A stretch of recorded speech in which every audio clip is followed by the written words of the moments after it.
think that I'm going to hide it somewhere by a gated star. Baby, they ain't never gonna find me. I'm a renegade.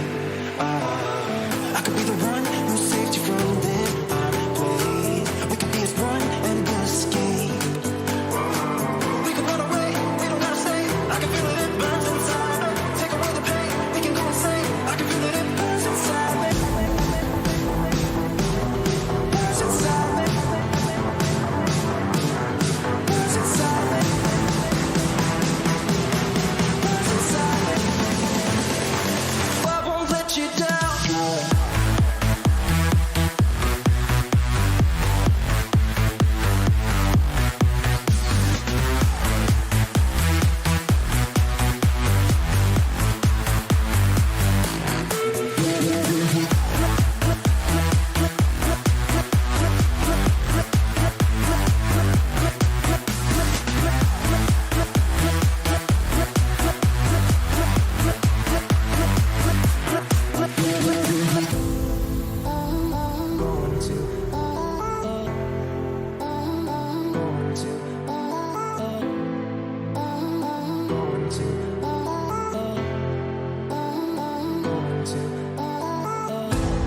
We could have the world to ourselves, going to a place that's far, staring at the stars for hours, 'cause you're a renegade.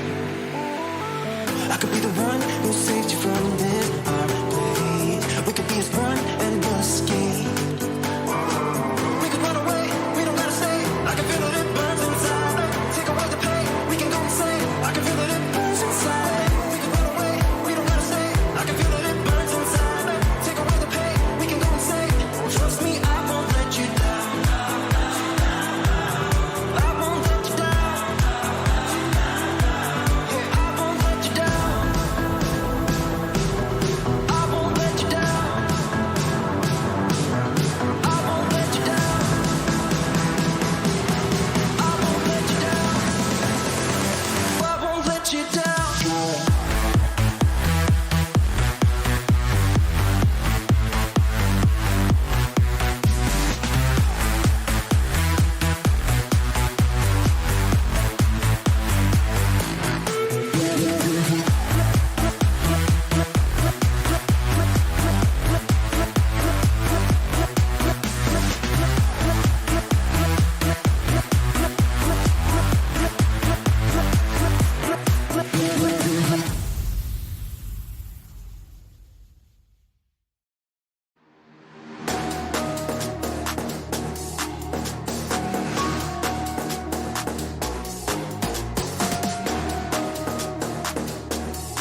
Would you look at that? We are here for round 5 at Circuit of the Americas, a new track to ACC.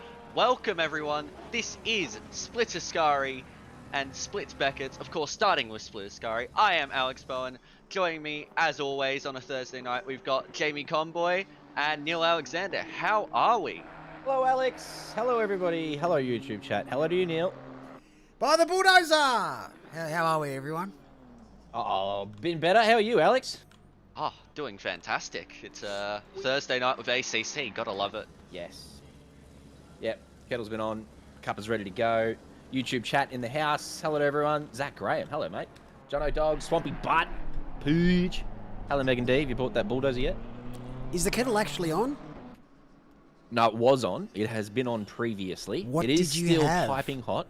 What did you have? It's a chamomile tonight. Chamomile's my go-to. I need a bit of comfort tea. Yes. You definitely do. Good shout. But as I said, still freshly boiled, so I can pour you one if you need. I would. Look, I'll have a chamomile or a green tea. Yeah, I'll grab one. Thanks, mate. Got you. Don't know how it'll go well with milk, but we'll work Is this it qualifying? Is that 207 qualifying? For... Oh, no, that we're just is looking some over now. Okay. precipitation, I believe, in Is here it? in qualifying. Yeah. It is raining. It is wet. It is moister than an oyster. Is Bender actually turning up tonight? He is. There he is. Sorry, I just want to bring to your attention that this rain doesn't last for more than 10 minutes, if that. So that's very spicy. If I do this, Not the first time we've seen rain in qualifying only for this particular split. So they love it. They absolutely love it. that'll mix up the grid for sure. And it's at a new track in this game as well. Circuit of the Americas, of course, coming in the most recent DLC for the game. Yeah, so no one's done a lot of practice on this track in the dry. I bet you 0 people total have done any practice in the wet, so this should be a very interesting qualifying session. Zilch, naught or nothing, none. There's been a few drivers that have actually changed cars over the past few days, and they've forfeited their points in the series. Don't get into a habit of that too much, drivers. We do allow it because we have been allowing it for the last 2 seasons.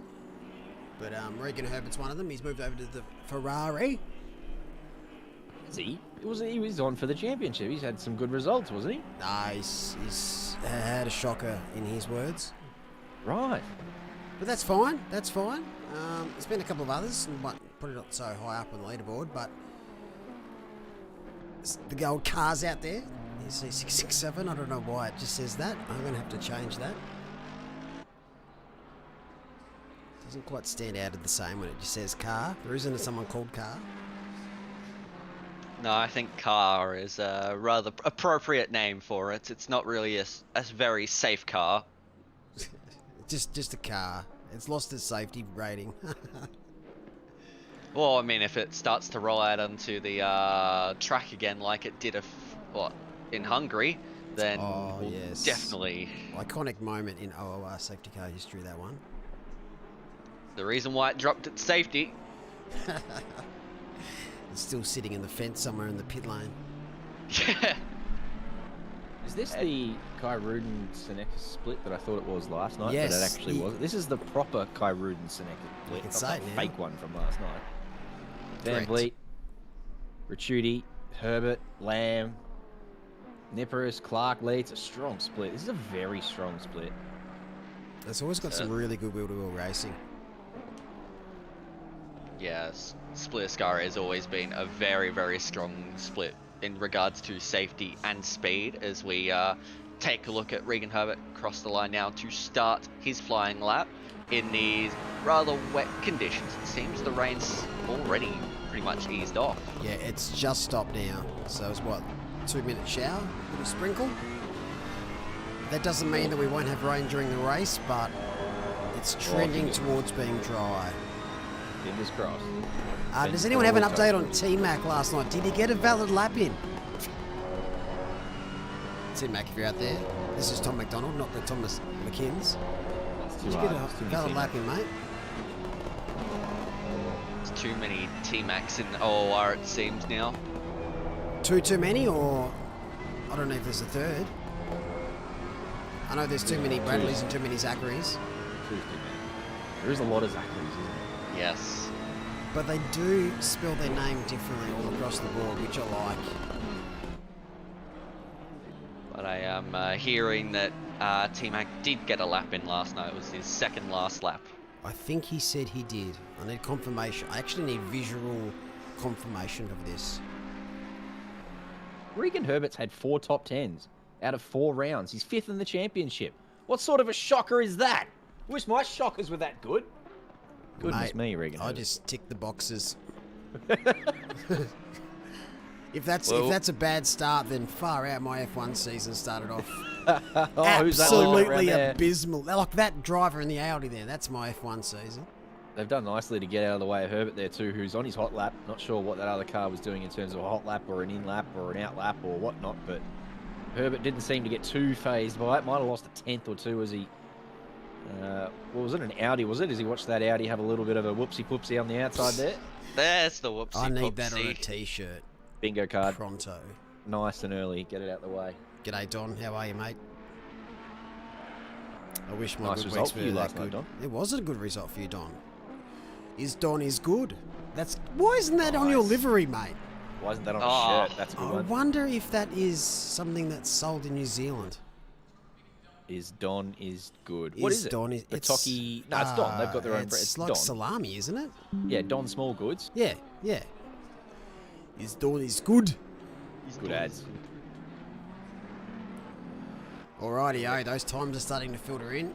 Kai Rudin goes P1, 2014 to 14, sorry, flat. Same as Herbert, except a second faster. Doug Wilson says, nah, don't want a bar of it. Let's get a bit further down the order. Mr. Aaron Lee's been helping out with the rookies and doing an absolute stellar job. He's in the McLaren in this split. Yeah, putting in some solid effort with it. times. As we saw last night, though, the fields are spread out a lot more in qualifying. For this track in particular, due to the length of the laps quite long, it's similar to Spa to a degree, maybe about 5-10 seconds shorter, but lack of practice, lack of experience here.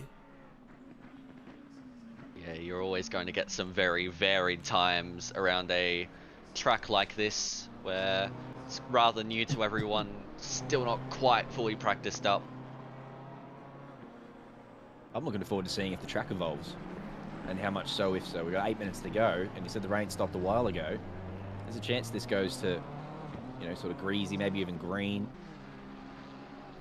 So some quick times coming. Yeah, it's definitely going to evolve.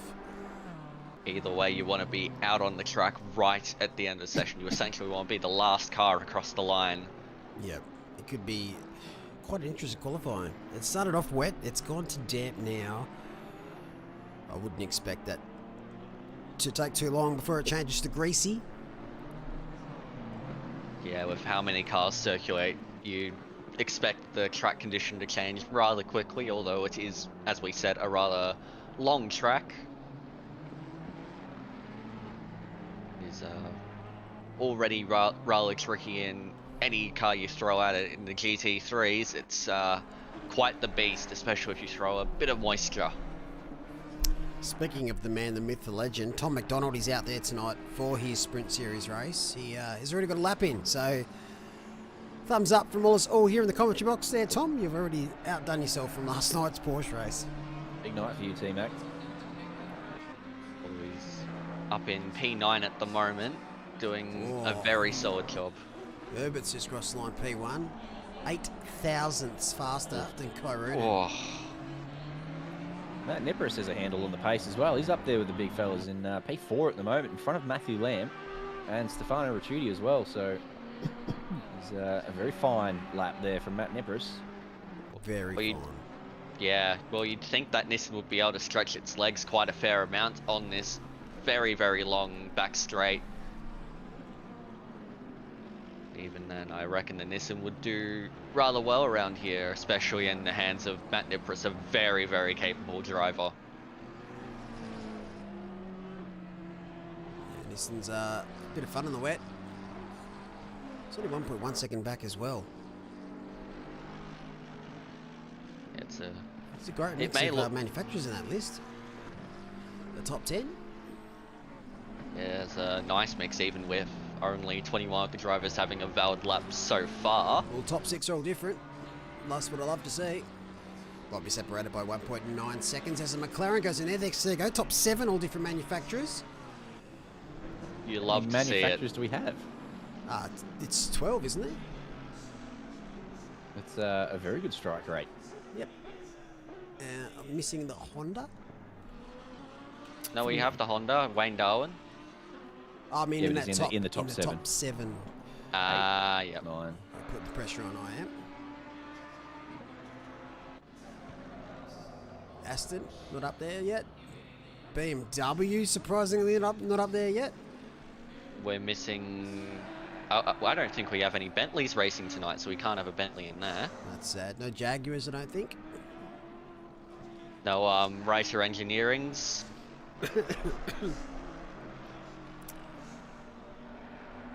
I'll just look at some of these deltas on my timing sheet.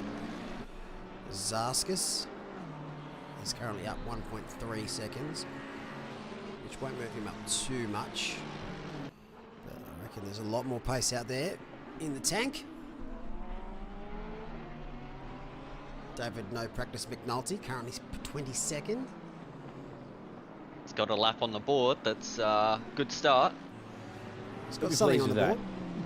You'll be pleased with that. That's around about his stomping ground, is those low 20s. Mate, it's maybe raining, it's wet. He should be up the top 5 based on how much he likes this weather. It's because you but like it's it. It not doesn't raining mean anymore. I am pretty harsh on Bender, and I don't mind that. I mean, someone has to be harsh on Bender, and someone has to be the one trying the commentator curse. Oh, that's sideways from the Nissan back there. I don't know who that was in the red reckon and that- black Nissan. They're taking the Jim's mowing line now, recovering. I reckon red and black Nissan, that would probably be Matt Niferus. Got some names a bit further down than usual. John Sneakers, Stefano Rasciuti. There goes Zaskas up to P4. Obviously Matthew Lamb's 1.5 seconds back. Yes. I think there's a few drivers just really scouting the conditions before they go for one final flyer right at the end of the session. All right, let's have a bit of a wager here. JC already owes me 600 milks, but I'm out of wages. no. Who's going to take pole? I'm going to say. Oh. Fan fleets. I'm going to say Rasciuti out of the blue. I don't actually have any idea what the Lambo's like in these conditions, but So we've got two for a Lambo. What's JC got? That's a fair bloody improvement from P12 from Stefano yeah, Ricciuti. no. What have I done? That's I'll have some milk on that. So, How much? How much milk? can I have my 600 back? Because this is a good one. No, look, no. I just got to find someone You can have who's 300 back. Find someone who's starting higher than Ricciuti. I'll say Kai Rudin. There you go. Oh wow! That's a safe. Jeez, don't go too crazy. I will just bring this into perspective though. McLaw's P1. Joshua Morgan, as Shane McLaws goes to the top. Hello, as Regan Herbert immediately Time's takes improving over. now. Look at that, 212 now. We're out of the 214s. Track is McCall's now in the racing. 213s and now 212s. So this is where it's going to improve. I think at this point, it's whoever crosses the line to start their flying lap last will be the one on pole. Unless it's Dean McNulty. No faith in that man. Goodness me, being savage on the man tonight. Rasciuti is in No, a good he- spot here. He's not really in a good spot because he's going to be one of the first to finish their laps. As he's got 2 minutes to go on the timer. Yeah, he wanted to cross the line He's got about a lot 12 of- seconds He's got ago. a lot of time in him. Don't you worry. Don't you worry, boys. Let's Gonna go have to set the speed bar pretty 2. high. Here he comes. John Sinekas out of No fucking nowhere worry finally about gets John the pace Sinekas. out of that BMW. It's Kai Rudin versus Rasciuti here for 300 milks. Oh no! There goes his lap. What is going on there? So, yeah, we won, you won. That's cost me massively, that Yeah, drama. yeah. Don't usually count my milk before it moves, but that's about done and dusted, I think, with Kai Rudin currently leading the way. I've never thought about counting my milk before it moves. Yeah, I'm not sure where I was going with that one. Look, I'm writing that down alongside oops, whoopsie whoopsie. Whoop, it's a whoopsie poopsie. Whoopsie, sorry, I can't even get your quotes right.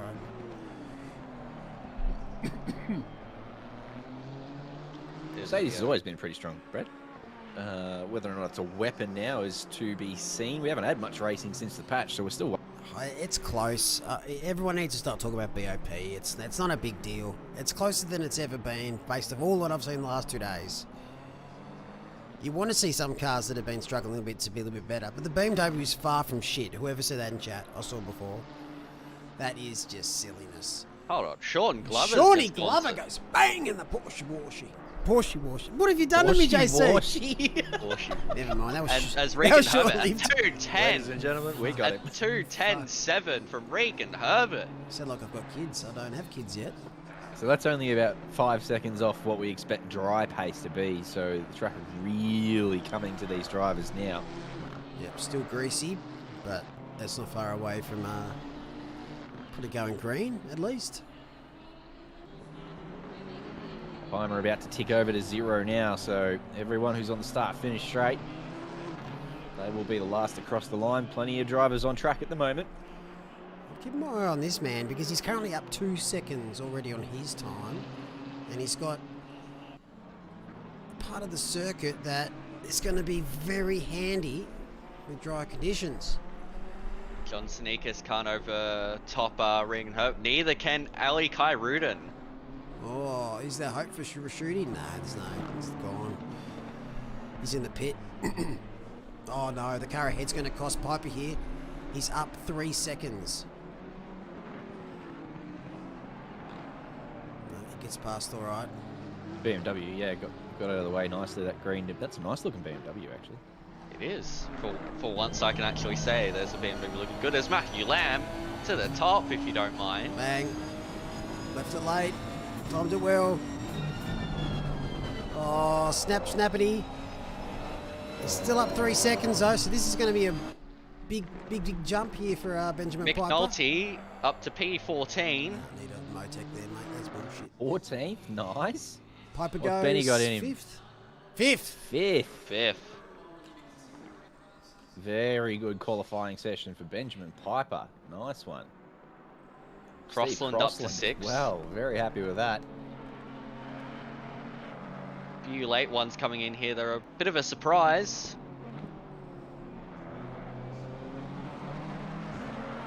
Wonder if that's Herbert there on a It lap. is. He's about to go pole. Herbert goes pole here. Bang. 210 flat. McLaw's 211.5. We've got Zaskus, Zaskus is the last.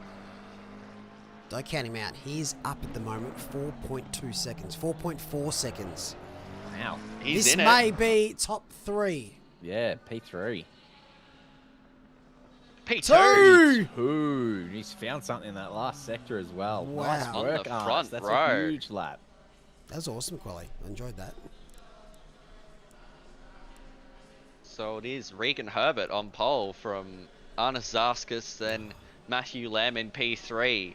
Valley Cairo and John Sneakers rounding out the top 5. Shane McClaw's doing very nicely up in P6. That's a good drive from him.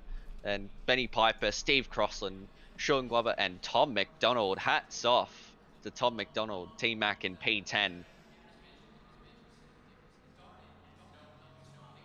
It looks like it's going to be a dry race from what I can see in the forecast. Boo. Wet to dry quality is goated. Couldn't agree more. That's The track is apparently optimum. How on earth is it optimum? Yeah, 2 hours after qualifying. Yeah, but it hasn't been rubbered in when it's been dry, so it should at least be fast. I mean, sorry, Support maximum races. be fast. Nah, joke. Yeah, I was about to say support races. They had the but, Copa trucks out here. The Copa trucks have gone Fucking and laid down garbage. some rubber. Fucking garbage. Great series, the Copa truck series. Speaking of, That is. like P18 though for Dave McNulty, that's far cry from what he's used to. Oh wow, shots fired by the Alex there. What's he used to, Alex? Let us know. What do you mean by Alex? He's following your lead. You've been Mate. slandering him all night. I- What? Nah, Nah, that was worse. The That bus at the first opportunity. Alex, how dare you slay my man Bender, hey? I mean, either way, Bender is not happy that the rain has disappeared. Oh, well, it wouldn't change his position, would it? David, don't watch these back, mate. There's no point. Just like watching your races. Nah, look, if anyone's listening, he's my friend, and he commentated me tier 2, and I don't forget he came into my voice lobby straight afterwards and made sure that I was upset, so I haven't forgotten. It's broken the poor man's heart. You're broken. Which one? We're both poor. Oh, we should do this layout. I believe the supercars have run around that layout before. What's this layout then? Because it's The corners are facing the wrong way. There must be a grid box on the other side of the track then. There's a practice area for like Formula trainers or something. I don't know. That's Maybe. It's pretty cool. I just wish you could pick from different layouts in these circuits. Very different. Cooler for the GT4s. Anyway, I'm gonna. Bender's in chat. Sorry, mate. I'm not fucking sorry, but sorry, mate. Matt Powell with the correction. He was your friend. No, he loves it. He fucking loves it. One of them is a rallycross layout. Ooh, rallycross in so there'd be like a little bit dirt area in the middle of the circuit. That's pretty cool. I'll have to investigate that further. Do we have a safety car out there? We do. I wonder what it looks like. I'll have the McLaren. Ah, Meg, buy the bulldozer. I don't know if you saw this last night, Alex. I don't think I did. We've taken bullying to the extreme here. We've actually made a livery. It's crossing that line now. Look, Oh. it may turn into the Paul Ricard Meg buy the bulldozer 8 hour. Sponsored by Lego. VRS. And Lego. Bit of both. Lego steering wheel, that'll be interesting. Oh. That's the strangest single file that I've ever seen. Yeah, that is, It's formation lap, just a lot of different lines through the S's. They're just warming brakes and tyres. That's Marcus okay. Van Fleet is in the pits. Oh no, that's poor. He was already starting in P18 or 19, so he's well back in the field from qualifying. Currently P3 in the championship is Marcus, so in the pits, that's not ideal. Meg, you can't tell me that you haven't seen that safety car yet. I tried to make it sound like that we weren't going to add it in Discord. And there it is. You don't know what'll pop up. There might be a blimp flying across the truck soon. So news on Van Fleet. His wheelbase has died. F's in chat. What does he have? Rest in peace, wheelbase.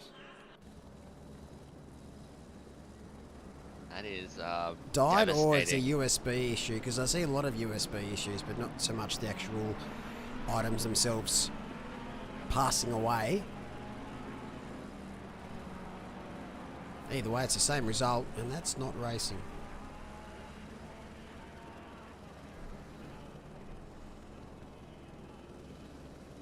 All right. Matthew Lamb will win this race by 1 second. That's my call. My call is Arnis Zarskas gets a win here. Ooh, Zarskas. What about That's you, a sharp JC? little call. Kai Rudin. Kai Rudin. Of course. You're going to say that for everything, aren't you? Vote, vote 1, Kai Rudin, PM.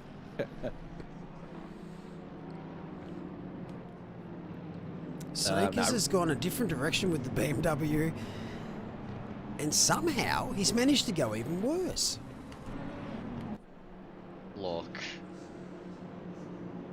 No pink now, but that green is That- baby Look.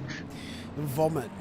Yeah. Look, if it had a different color other than that green, it would probably be all right. Well, if my nan had wheels, she'd be a bicycle, Alex. It's got to be better if it's a better colour. I mean, even then, the front of that BMW will never look satisfying to me.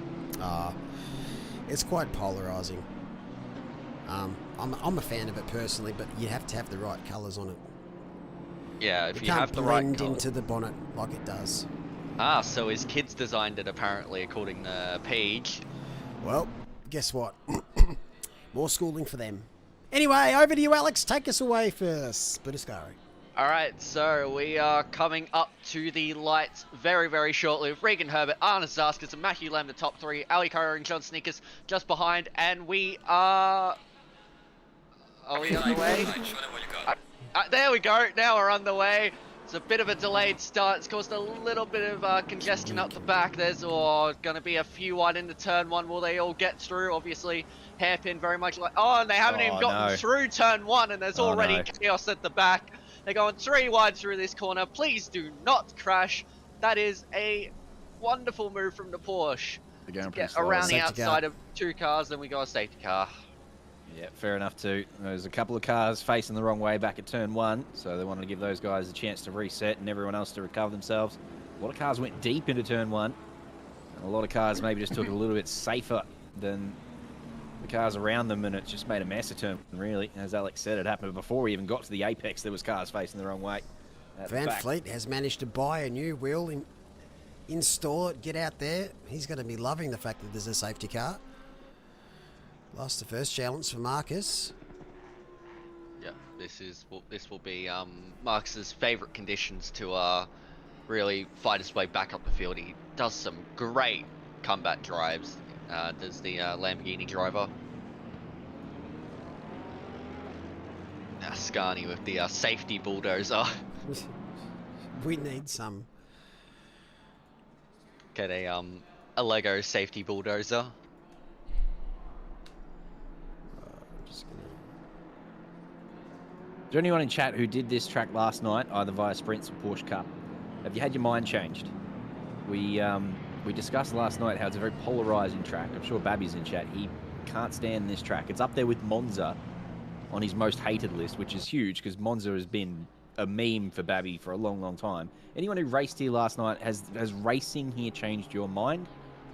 Is it a worse track than when you went in, or is it a better track than when you went in? Are we looking at doing an endurance here over the next couple of months?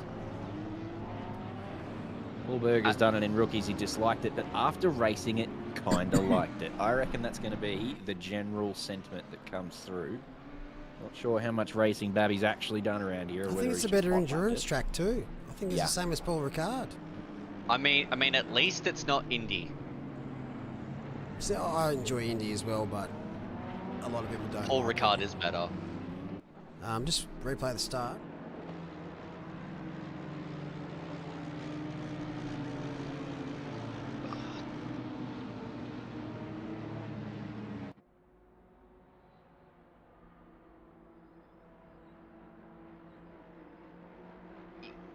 You don't like seeing incidents even before turn 1. That's not very smart, but we'll continue onwards anyways as we are under safety car conditions here. Top 5 has stayed the same. Benny Piper has moved up 1 position. Sean Glover up 2.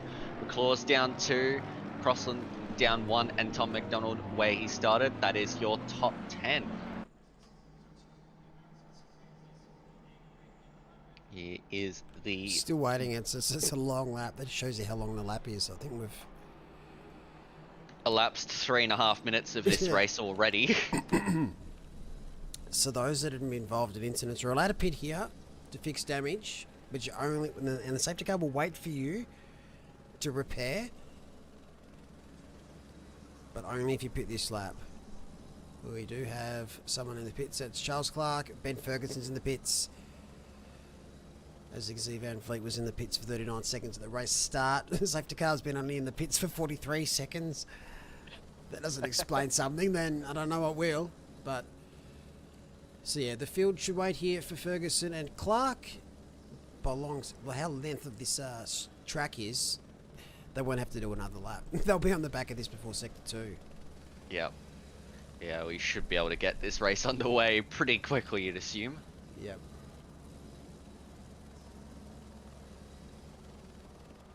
There's a bit of damage there for Charles Clark.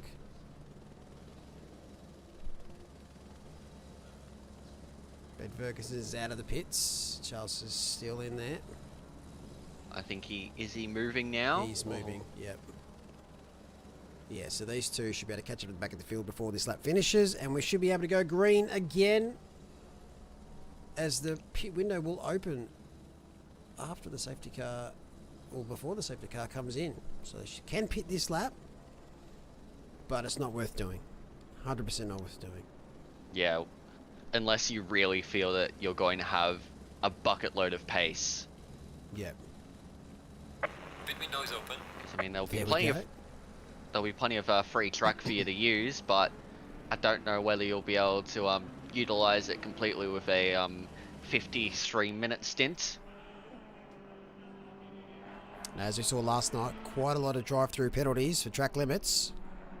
Not surprising, it's very easy just to make a slight error and run wide somewhere or cut a corner very, very slightly and get a warning. Like the S's, you could probably pick up a full drive-through's worth of warnings just in the S's alone. Yeah, we could be very consistent around here, or you'll pay the ultimate price. They just come to the end of the straight now. Pity Themselves. Justin Tate's not racing tonight, otherwise it'll be the ultimate sacrifice that you'll be willing to take. He raced last night and he did just that. Yeah. Yeah, Fair enough. Had an up and down night last night, Tate. He still ended up with a pretty good result, but it could have been so much more if not for a few errors.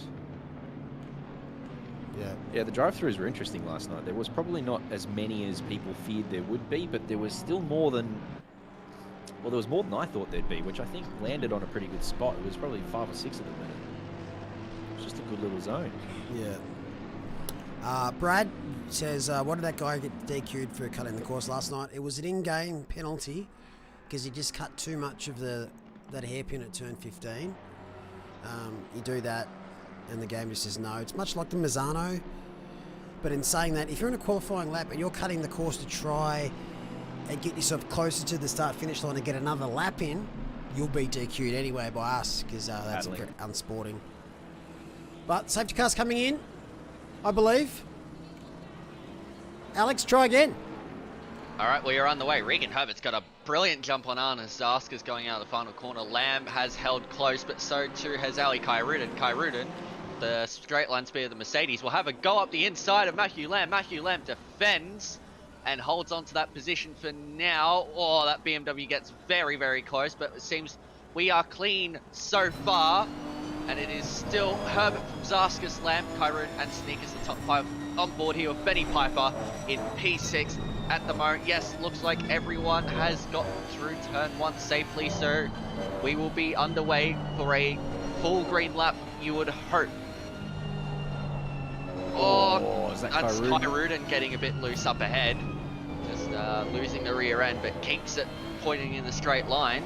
Lamb gains so much time on Zaskas through those S's, but I reckon down the straight, this Porsche is going to be suffering a lot. Yeah, even up into turn 1, you can see how much Lamb was having to defend using his brakes rather than what pace the Porsche has in the straight line. Rudin right up behind him, he moved over to cover that line, and then Senekis as well, braking really deep into turn 1. But they all got through safely. Yeah, nice. Clean restart here for Ascari. Wouldn't expect any less. But yeah, you can just see on board of Sean Glover how much Porsche loses in the straight lines. We have the Audi of Crossland up the inside. McClaws is at Ferrari. Run very deep. That was Tom McDonald, I'm pretty sure. But Yep. seems McClaws has been able to defend nicely from Crossland. Yeah, Crossland hit the apex really nicely at the end of the straight there. I thought he was going to get that one done, but obviously McClaw's got a nice little drive out of the corner and held on. Well, even then, fighting against the BMW on the brakes is never going to be easy. These fast right-hander, very dodgy as we see Glover around the outside of Benny Piper, not quite able to get a move done, and that's invited McClaws into the party. So have a bit of a train going on here between a few cars.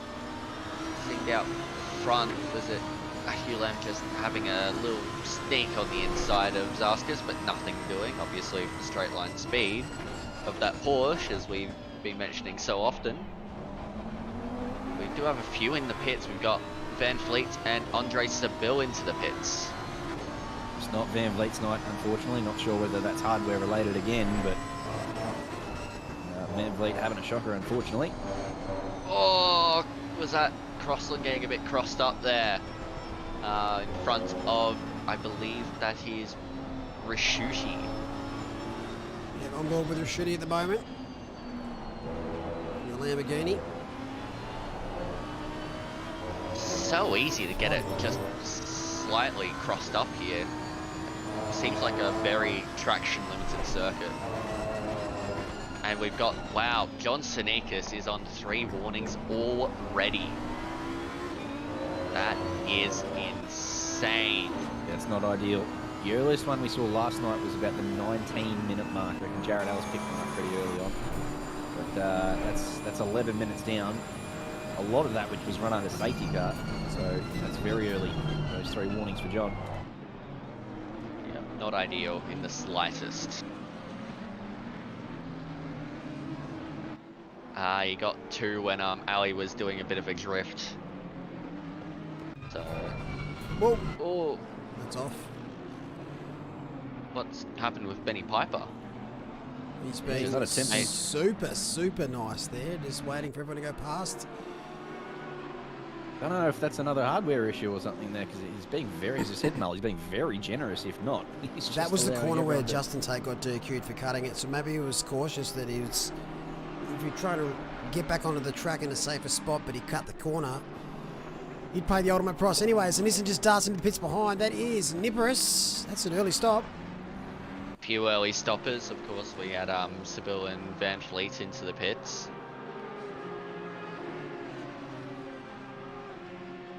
I'm enjoying some of these camera angles that this track provides in ACC. Some more sweeping. Wow, that Oh, is a the Audi send up the inside. Wow. Josh Morgan says, hello. Josh Morgan from National Tiles. Hello. No, I'm not sure. What? Hello. Hello. Frank Walker? Yeah. Yeah, Josh Morgan. We're on board with the Audi driver at the moment. What's Josh Morgan got to do with National Tiles? Am I missing something here? What doesn't he Oh, have to do? Exactly, everyone has something to do with National Tiles. What? Yes. Alright. Jason, we've confused JC pretty quickly Lost there. me. Of course, jokes flying over JC's head. Name a better duo. Hey. Bang! Whoa. He's taking names tonight. It's probably I'm not a badge holding yet. back. It's probably not a badge yet. Just go on. Nah, he's probably right.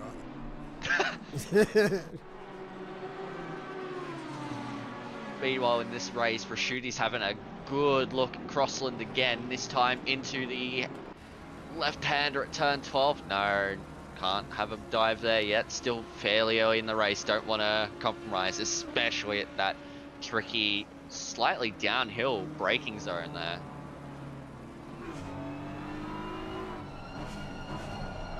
Piper Regan. stayed out there. Regan Herbert has flown out the blocks here. He's got 2:05 race pace floating along at the moment. He's 2.5 seconds clear of Matthew Lamb. Matthew has got one done past Arnis Zarkses and now has a bit of space for himself.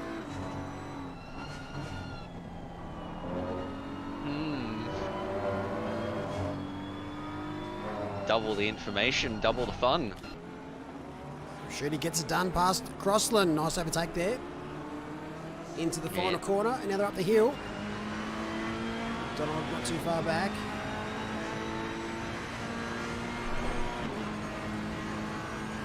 So I'm not quite sure what happened to Piper. I think he just was waiting for everyone to get past. Didn't want to rejoin unsafely. He's going again now. Seems to be. Yeah, he's at the back, but he's running around. Going fast. McKellar and Parkin are dropping down the order. Seems McKellar's coming to the pits now. I wonder if they've had Oh, he looks contact. like he's got Yeah, damage. that's Oh, no. yeah, that's some damage there for both those cars.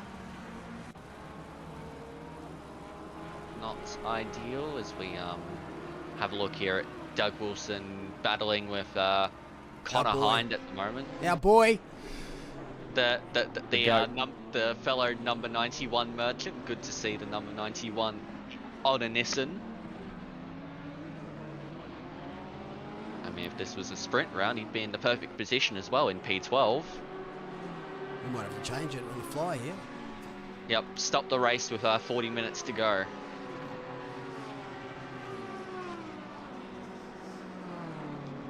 David McNulty is still in P16 somehow. Somehow? Well, what? Well, Alex has chosen violence. Whoa! Whoa. Not 16 anymore, Alex. He's up to P15. The man is on a mission. I'm doing the anti-commentary curse tonight. Keep going. Let's get this man in the top 10. So yeah, he's struggling a lot at the moment in P16 or P15 or wherever the hell he is at the moment. I'll update sometime. Doesn't it update on the fly? The last lap and a half, I think Matty Lamb's made about 1.2 seconds gain on Regan. Yeah, he's flying at the moment. He's what, fastest times, about 2/10 faster than Regan Herbert's. Yep. So man's on a mission tonight is Matthew Lamb, and yep, there it is, David McNulty into P15. It's dangerous territory for the BMW driver. Why is that, Alex? He's I Has he mean, got vertigo, has he? well, I mean, anyone around this track would have vertigo. True. But I mean, I was about to say he's not quite so used to positions that high, but he did finish in the top 5 in the F1 series, just past at Bahrain. I think he finished 4th. Fourth it was. Don't let him hear you say top 5 and take that 4th away from him. I did that last night and got in trouble. Yeah, that's a big difference. P4. Yes, it was P4. It was. Oh, here's what happened between these two, McKellar and Parkin. Oh, McKellar just what he. Oh no. Oh no, and then a couple of That extra is, ones for good luck. That is a rather disgusting dive. Just missed the brake marker on a track they're unfamiliar with, and got it all wrong. Meanwhile, Connor Hines seems to have left Doug Wilson a little bit of a second gap and is now right behind Simon Phillips. So looking to get into P11. Just looking at a top 10 here, the Nissan driver. Speaking of Nissan drivers, Popper's making his way through the field. He fell all the way nearly to the back. Ugh, doesn't even need a braking zone to get past the McLaren there of Vettiger. Easy as for the Benny Piper. Good pace in the Nissans tonight. Something there in the Nissan tea room this week has got these boys driving very nicely. Someone's put some BP Ultimate Fuel into the car for great performance, zero grime. Not sponsored by BP either. And and I'm definitely not just trying to cosplay as Bert here. Oh, it is Bert. I was going to say Frank. It's definitely Bert. I believe Bert was at Sandown at the Supercars just gone last weekend. Fans were absolutely hounding for him. But speaking of hounding, Matthew Lamb is right behind Regan Herbert. Those 300 milks are starting to look even better. JC's about to go into even more debt. Oh, he's going to have to get a loan out from on milks, I think. What? Kai Rudin finishes in front of Ricciuti. I'm taking 300 back, aren't I? Yeah, so you owe me 300, and I'm going to get 300 back here. So it's fair trade. You got the quali one over me. I don't recall the second bet. Alex. Alex is witness. I don't recall. Yeah, You said Kyron to win, I said Lamb to win. Yep, that was definitely what happened, and I said Zarskas to win. Has not happened so far, so As I'm going Kyron in just gets debt past soon. Zarskas. A bit of a gap between the top 2 and P3. It seems Zarskas just hasn't quite been able to capitalise on the pace he had in quali. Just maybe looking for something else somewhere, but still putting in a nice performance, still in P4. It's very respectable. Try and fix this picture-in-picture because that was quite funny before. Ricciuti looking pretty sharp here too. He's got really good control over that Lambo at the moment. You saw through the double apex right-hander there. Just one big smooth motion. Closing the gap every corner to McClaws. Now gets a chance to line him up on the home straight. Clawing the time back that he's lost so far. Not bad, not bad. Now looking up the inside of McClaws into turn 1. Dives it and gets it done on the exit. Yep, cool, calm, calculated there from Ricciuti. Easy peasy up into turn 1. Made the apex, got it done nicely. It's a very deceiving corner, that turn 1, because you're going right up a hill and it's sort of a blind apex in a way. But that picture-in-picture looks like it's working. Ah, yes, I see it. We're going to get there. Hello. Hello, Wallabies. Alex Withington. Where are you from, Alex? Hello, Wallabies, but like, I assume it's supposed to be Wallabies, but... I'm pretty sure Alex is from the UK. Wallabies. I like it. Good morning to you, Alex, potentially. I'm not sure what time it is in the UK at the moment. Probably morning. Seeing as the EPL kicks off about 11 o'clock, so yeah, probably 8 o'clock. I don't know if I got that one right.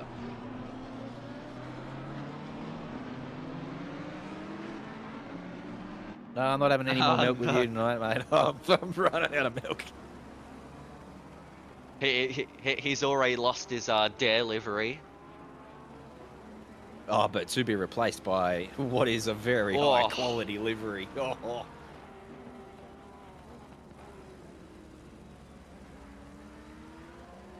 11:46 in the UK from what you're hearing from Paul Berger. Yeah, well, give or take. Daylight savings, cross the T's, carry the 1, round about there somewhere. Ascari Rudin going here. He's just stretched his legs a little bit over the last couple of laps to Arnis and John. John would expect to be quicker than Arnis, but we saw Arnis post a really good qualifying time and has had really good pace over the last couple of weeks. So Zarski's getting a lot of good pace out of that McLaren. Won't be an easy job for Senekis if he indeed wants to get that done, which he will want to. He's P2 in the championship at the moment, and P1 in the championship is Kai Rudin here, who's just starting to get away from him. So he'll want to get that done shortly, if indeed he is to get one past Arnis. Matthew Lamb doing very nicely too, currently P6 in the championship. So this would be a huge result if he can finish this one off. And Regan Herbert, P1 tonight. I can't believe he's gone and changed cars because he was still in the hunt. P5 in the championship for tonight, Regan Herbert. Back down to the very bottom with 0 points, but currently P1. Still feel like anything could have happened in this season with 2 or 3 rounds to go for Regan Herbert, but bite the bullet, get out the way and get the beloved Ferrari. I think we do need to keep in mind that John Sneakers has 3 track limits warnings, so can't be too aggressive as of yet. Needs to really modulate his race where possible, so I reckon he'll try for a more pit strategy oriented strat to get ahead of Zarskis rather than getting past directly on track. That is very bouncy from Herbert and has to defend going into this double apex right-hander. So battle's really on and Herbert's getting a bit of pressure applied to him.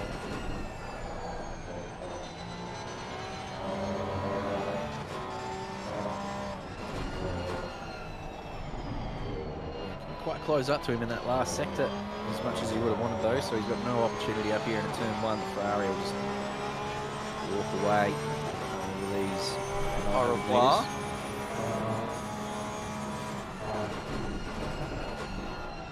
See how deep the Porsche can be under brakes. Look at that, just closes the gap effortlessly up into turn 1. Matty's had a good feel of these S's tonight. You can see again, Ferrari in front. a much wider line through a few of those, missing a few apexes. Lamb's all over it through there. Looks like Sneakers has been able to get past Zaskus, so my original idea was incorrect. Sneakers has been able to get past. Yeah, Sneakers and Modulate doesn't really go in the same set, so I wouldn't be surprised if he's... Zaskus balked turn 1, so... pressure from behind. That'll get it done.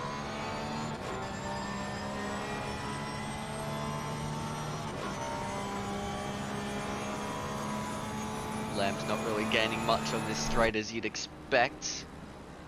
It'll be mainly in these corners where Lamb gets the advantage, but it's not going to be easy to overtake. Hey, who else is doing very nicely at the moment? Sean Glover, who qualified probably a little higher than we all expected, and is currently P6 at the moment. So started P9, which is, as I said, a good qualifying position, but is not stopped there. His last lap was a green lap for him, so he's still just finding pace in this Porsche. Is Sean Glover doing very nicely tonight over the first half an hour. Yeah, showing fantastic pace in that Porsche. Now gets his own chance to close up behind Xarxes and see if he can get one done. Pulling away from Ricciuti as well, which is no mean feat. T-Mac as well, both very fast drivers. So yeah, great race so far for Sean Glover. Still 35 minutes to go though.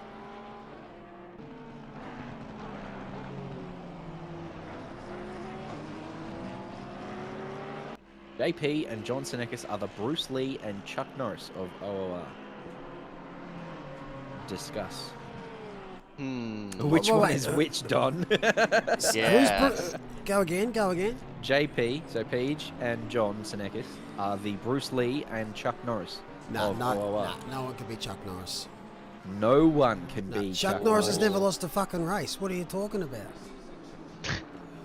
Chuck Norris won this race yesterday. Chuck Norris is the only driver to finish first, second, and third. Well, I mean, there's... I can keep going. I love Chuck Norris jokes. There's how many Sneakses? Or Sneakses? Not enough to beat Chuck Norris. Look, Chuck Norris will win this race in a Jag. No. He'll win this race in a Janessa. He'll win this race in Meg's Bulldozer.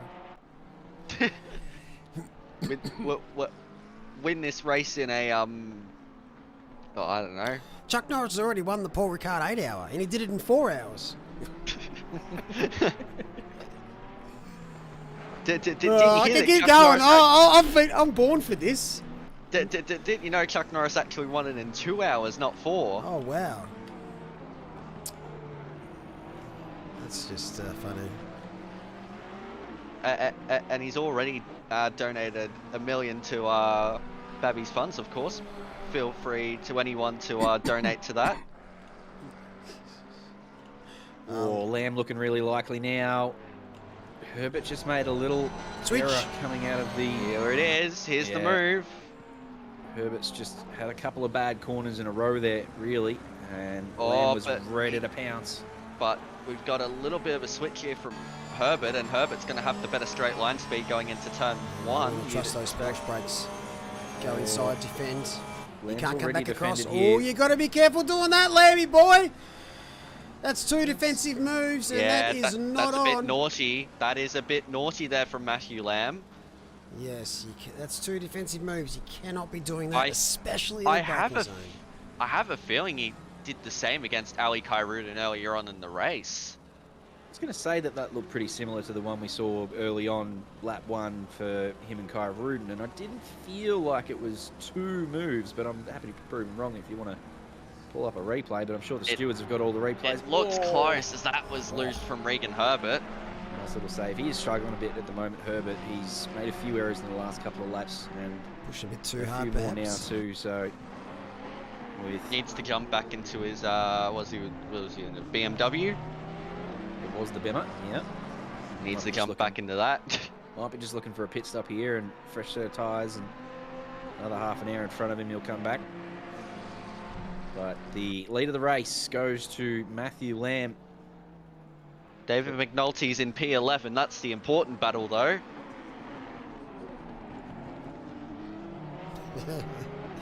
Very much nice. so. Nice little gap of his own too. He's 22 seconds up the road from Neil Wood, and he's about a second and a half behind Frank Walker from National Tyres. So he's doing nice work there in P11. No, it's Joshua Morgan from National Tiles. I don't get it. I don't get it. Look, I tried to participate and I still didn't get it, so I give up. You may need to pay attention to the way that that maybe Neil says hello earlier on when I'm bored with Josh Morgan. All right, I'll watch it back. I'll see what happens. I think with the Matty Lamb, just watching it back on my other monitor, he's made that initial move to the left, and he's allowed to continue to keep going left, but because he paused to go a little bit straight, it looks like a double move. But the second move is very close to the braking zone, and you can't change line in the braking zone. Yeah. So it's borderline. Just got to be careful with that one. Yeah, it's very close, but play on for now. Yeah, because that Either way, defensive move over to the right or left, whichever way you're going, you're allowed to continue that as far as you like, but you just can't switch back. And yeah, I think he's got away with that one. yeah. Herbert's best bet there was to, as soon as he starts to see him go left, try to take right, go around the outside, which is hard, or try and make him go deep under brakes and switch back, but it's not easy to do at times. All right, red flag it. David McNulty's in P10. He's not done yet, mate. He's got a taste of P4. Oh, He's got a taste for P4s now. and he wants some more. Nah, look, now you're just talking silly nonsense. P4 more like if P34. McNulty finishes fourth here, I'll be your slave for a day, JC.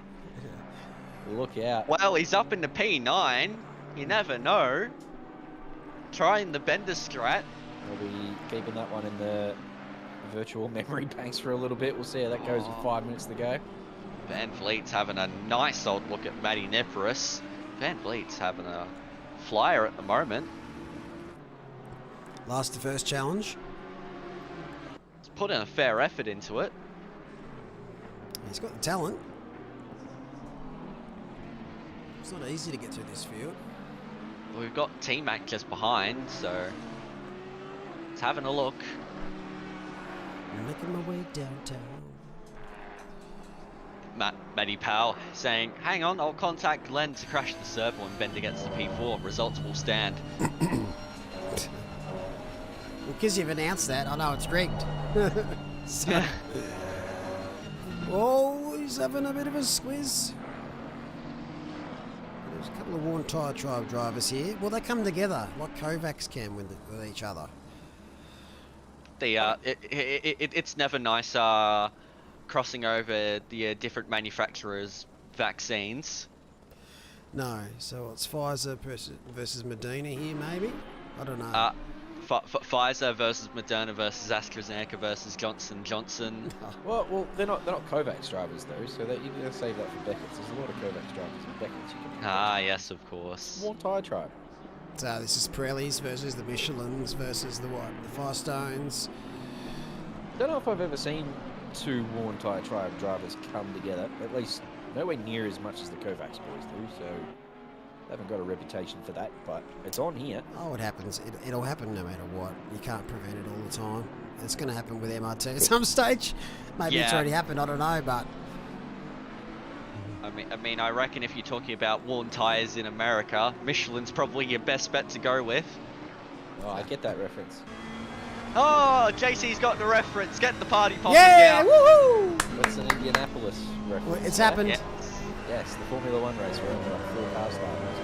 6. Yes. It was the 2 Ferraris, the 2 Jordans, and the 2 Minardis. I'm all over it. It was the only time that Narain Karthikeyan scored points. Well, out of nowhere, Steve Crossland, right on the back of Tom McDonald here. Tom's defended inside. He's going to leave that room on the outside. For Crossland's going to try the switch here. He's absolutely sent that. Not bad. Not bad. I Tom's was gonna have a better run I here, was though. clenching my butt cheeks for a minute there. It's such an interesting turn one. As Alex said before, it is almost blind. It's so steep up that hill. And it's got a bit of a plateau halfway up the hill too. So it's sort of it's uphill and then it flattens out a little bit and then it goes uphill again. It's bumpy and it's weird and it's sharp. It's a really interesting turn 1. Yeah. I want to say, look who's coming to this. Sean Glover with a minute 31 pit stop. What's going on there? Little bit of damage. I don't know. Maybe made a mistake. It's good to see that now. It paints a bit more of a picture. It's a good little graphic for sure. Nibris is under the absolute pump though. Look at that swarm of cars ready to dart past. Good thing that The this old is GTR. a bullet in a straight line. The good old Datsun with the straight line speed power. Oh, But look at that Ferrari and Audi going at it. Tom McDonald and Steve Crossland. Crossland's trying to get around this Ferrari anywhere he can. And even then, they're still holding on strong behind Sean Glover. As Matty Lamb's coming to the pits. Oh no, Bender's coming to the pits. There goes the P4. there goes the P4. That's gone a year ago, mate. It was actually only Look. a week ago, thank you. Look, if he practices more when he finds some time, I'll give him a break. I've had many Doesn't good need battles. practice when he can finish P4 at Bahrain in F1 22. He's, as I was saying on that, he's quite handy at that track. Yeah, he seemed to be quite quick. His consistency was great, although he does need to learn how to use his overtake. I think in the Alpine chat afterwards, he actually had no idea that he was pushing his overtake button or something. Mid corner, wasn't it? Yeah, it was mid corner. Yeah, it's I thought he was saying that he was trying to use overtake, but he was pushing push to talk instead. Oh. Oh wow. Hey! Oh, he spooked him out. Nipper's gone. Absolutely mind punted him. Oh, and Sean Glover around the outside. There's Tom McDonald. Oh no. Sadness. Could have been beautiful. Oh, watch the ring join. It could have been beautiful. Could have been good together, and Sean Glover has moved up. FN chat there for that battle that ended rather quickly. Yep, so we had the mind punt and the real punt. It was a good little battle through there too. A couple of little mistakes that kicked it off, brought everyone together. And you can see they were trying to respect each other through there, but just a bit of pace difference through some of the apexes and caught out the Porsche. The Porsche caught by surprise and got up the rear end of Van Vliet there. So that has halted Van Vliet's progress for now. Meanwhile, Herbert's into the pits. This will be close between Lamb and Herbert, you'd think. Yeah, I don't know what sort of gap never Lamb had mind. pulled. Lamb's going to get a bit of a gap here. Yeah, I don't know what sort of gap he'd pulled before his pit stop, but that's pretty significant now. Already on warm tyres as well. So Worn tyres. warm tyres, We what I was got trying that. to spit out there. Warm tyre tribe. Rank But yeah, especially through these S's. These S's are terrible on cold tyres. Oh, well, how dare you call these S's terrible? Well, I No, mean, they are, I- but... No, I think they're great. I love this track. I don't know why people hate it. I can get why people don't enjoy it. It is pretty difficult, and people can't be stuffed with difficult tracks. Sometimes I can get that. I It's like not the it's not design a of the hateable track. I like the design of the track, but I just think sometimes it can be rather difficult to really nail things. You've got to be really on the ball to get it right. Is that because of how poorly it's asphalted, or is there some other reason you'd Hasn't it struggle to been put it together? resealed? I thought it's been Yeah, they have to resealed. reseal it every 3-4 years or something, apparently, because it's that bad. I think it's been resealed practically every year, because I'm pretty sure they resealed it last year for the F1 Grand Prix. And it Is it the didn't weather? work. Is it the dirt underneath it? Is it the people employed to? It's America. Everything's half baked. You're taking names tonight, Alex. Apologies to all I our am. North American viewers for Alex's violence tonight. Alex Bowen. Send her a We don't message condone anytime you anything want. Alex says tonight. Yeah. No, keep it up, Alex. Don't backpedal. You keep Lockback it up. 9999 Crow's Nest, New South Wales. You keep slaying them. We'll keep apologising. We'll apologise after you slay them. Isn't That's that what how it's it all about. works? Weather update from Split Becketts. It is bright and sunny. What a shame. Huge shame. Might be bright and sunny out in the sky, but it's not normally on track. Oh, Crossland was having a look at Wilson there. And it seems McLaws will be the last driver that has to come into the pits because Zaskus and Hind are in. Crossland's had good pace tonight too, actually. He's a name that's Yeah. stuck out. Had a really good qualifying lap, and I thought that might be just because of the changeable conditions, but clearly got the race pace here as well. Driving very nicely, Steve. Sneakers ahead.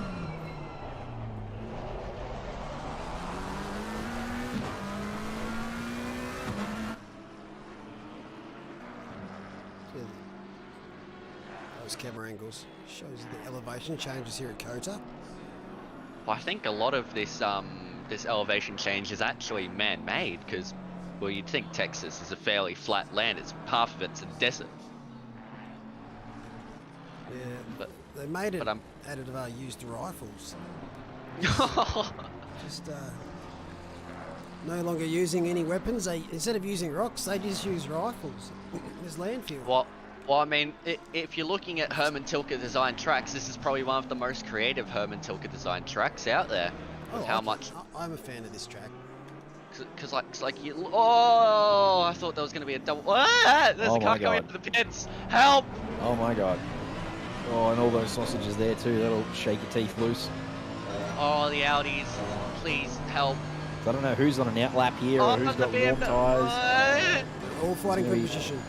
All right, well, this is as hot as it gets. We saw a bit of a battle like this previously, and they're keeping it just as clean as the previous battle up until this next right-hander, which is where it started to get a little ugly, and then through the left-hander was where we saw the accident.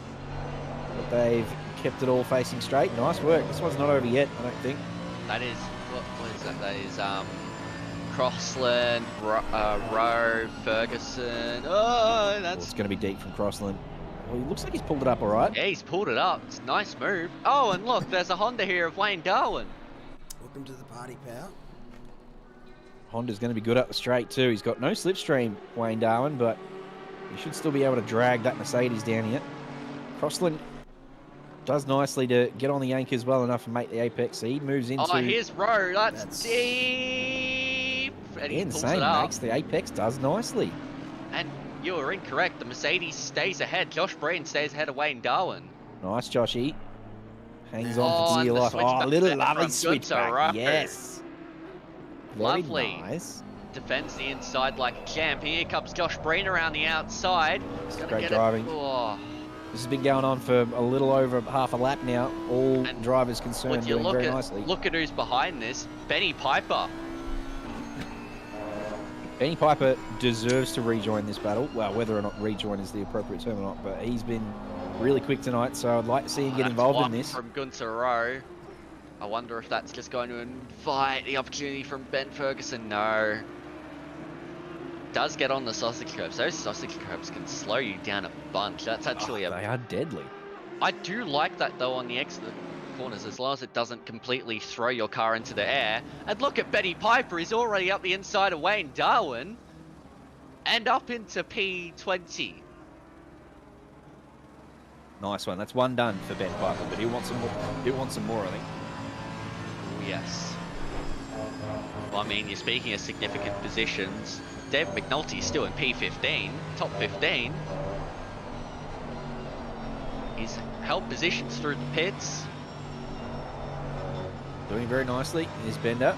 He's at the front of this pack. He's about 11 seconds up the road from Steve Crossland. 8.6 seconds up the road. He's 11 seconds behind Connor Hine, I believe that is. Yep, that's why you're here in Carrion.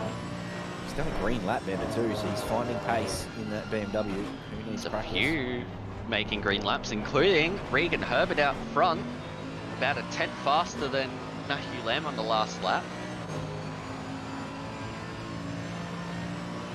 So Herbert's not going to let Lamb have this too easily with 16 minutes to go. Oh! And Rowe's gone Oh. way off, and so is Crossland. Bye, Gunter. That's sad. That was bit of a rash move. Oh, so this battle's still going strong. Benny Piper's getting involved here with Josh Breen, and Wayne Darwin's not had enough with Benny Piper yet either.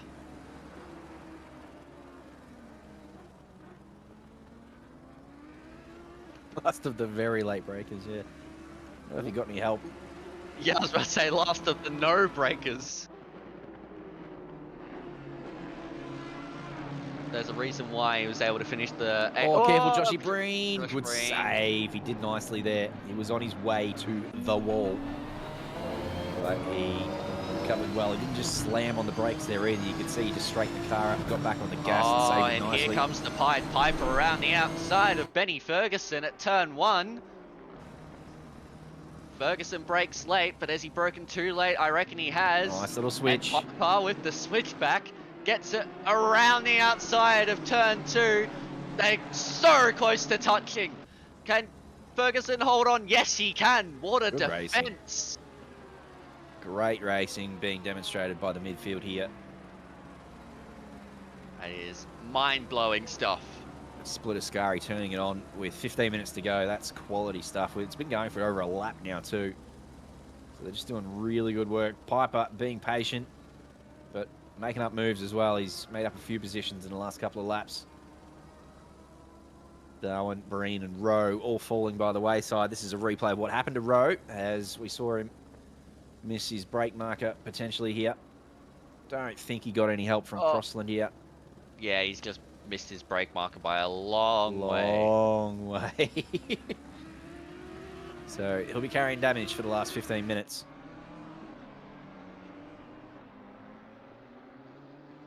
If he comes into the pits. But here we go again with Benny Piper, this time around the outside of Crossland, again turning into the inside here at turn 13. Oh, you know, Ferguson's not letting this go, but has to now that the track turns into the advantage of the Nissan, and Piper up to P17. How about this camera work though? Channel 7, eat your heart out. Get this man a job, especially at Monaco. That hiring, wouldn't it? Meanwhile, here's Lance Stroll. Yes, there we go. I'm all over the references. We need to know what happened. Sometimes the Lance Stroll thing is just eventuate. It's pretty inexcusable though on a feed like Sky Sports when you... I think there's a 5 or 7 second delay and you've got a lot of options to pick from. Just don't press a button. Well, even then at Monaco, that is solely up to the Monaco race directors there, because they have their own TV directors at Monaco. Every other race is the FOM directors. At Monaco, it is solely the Monaco TV directors themselves. They have their own, and it is stupid. Although I think with their I believe a contract extension, I don't think they're allowed to have as many of the benefits anymore, which may include the TV directors. Just doesn't make sense to me.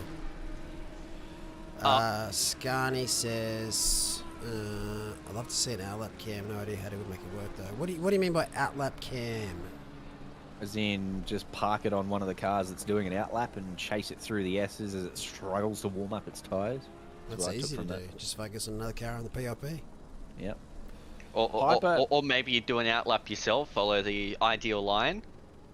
Piper here is flying. He's made up a couple of positions over the last couple of laps. He's done a green lap on the last one, which was in traffic while overtaking. Hello, Nissan straight line speed around the outside of Steve Crossland into turn 12. I wonder if he's going for another switchback here, though. Oh, that was close to contact. And now he's going to try at the inside of turn 13 as he gets on the brakes. But no, can't get up the inside of Crossland. Crossland defending nicely with the braking power of that Audi. But again, good patience shown from Piper. He's putting his nose there, but he's not sending it in there either. He's doing the right thing. He's just putting enough pressure on Crossland here to let him know he's around and about, which is what he's done to the last couple of drivers he's battled as well. And as I said, that green lap indicates he's really got strong pace. And if he gets past Crossland here, he's only 8 seconds back from Bender, and he's about a second a lap quicker. But with 10 minutes to go, he's going to have to get some space. That was a bit loose wide from Crossland, and then Piper up the inside. So he gets that one done. Oh, but Piper's Ooh, deep. Crossland Piper not was finished. deep. Yeah, Up into turn 1. The Nissan will have the legs up the hill. but You want to be careful here. we This got is Crossland on the inside. Crossland. If he breaks deep, will get switched back by Piper because this is his Oh, signature move, Piper. He's done it very again. deep. He's done that a But couple look of times back already. here. Oh, no! Wayne Darwin around, and I think Josh Breen's the one who was the culprit of that, is let him go. Josh Breen being a gentleman there and allowing him to have that position. But now Piper is let loose. I reckon he catches Bender over the next 10 minutes. I reckon he chases him down. That'll be a very last lap kind of scenario if he does catch him. Another news, sky's blue. Oh, Doug Wilson up the inside of Matt Nepris into turn 12. Don't make contact. They've done nicely there. It's so deceiving, that camera angle. But Doug Wilson's going to try around the outside. You're not going to get a move done there, son. Although, he's holding it in there. He's now going to try up the inside of turn...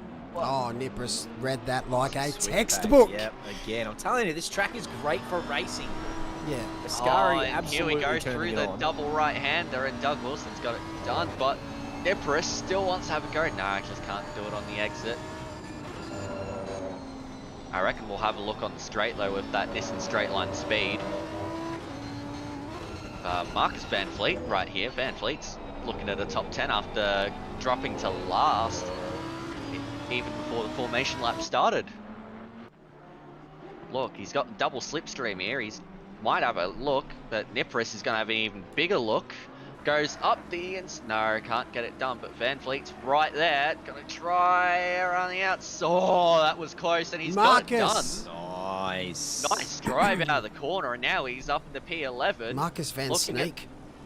Yeah, that was surprising, that was. Sharp. Good from you. Thanks. Yeah, What Dougie. he's done. Dougie looked like he got turn 1 done really nicely. He ran wide, he got a good exit, and I thought it was just him having such a good turn 1. It made Nipris' turn 1 look poor, but then you saw Van Vliet around the outside as well. So it would suggest Nipris didn't quite get it done as nice as he wanted to, but that's still a very nice move from Marcus Van Vliet around the outside. Here we have a look at a just back at this battle. Yeah, still quite close, going onto the straight where the Porsche will struggle. The Lamborghini and Nissan can get its legs out a little bit. And look, Van Vliet already gaining that little bit. They're converging on each other, just that tiny amount. And Van Vliet's having a solid go at this. He wants that top 10.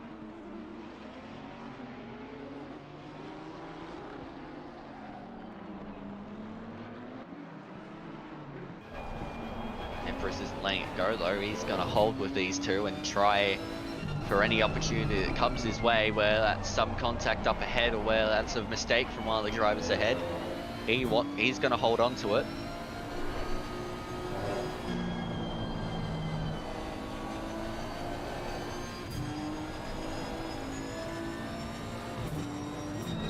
No stranger to the top 10, Doug Wilson, so I wouldn't be surprised if he hangs on here, but Van Vliet bearing down on him. Van Vliet looks very strong at the moment. We do have a few 10-second penalties on the board though. Got, what, Glover, McClures with 10-second penalties. Con Hines moved up into P13. Actually, Breen looks to have picked up 25 seconds. That's going to hurt him. Oof.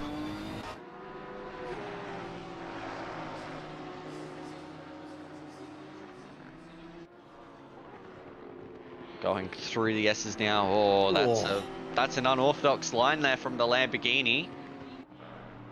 Just giving Doug Wilson a bit of breathing room. Oh, Nippers! Catch What it, a Nippers. save. Nice catch. No, it was actually just his normal line, just wanted to get a better run through that next right-hander. That's how the Nissan goes through corners sideways. It's the only way you can get a boat around the corner. Oh, that's curb. that's going to ruin his run, and Niparis will be rubbing his hands together with the turbo of that Nissan.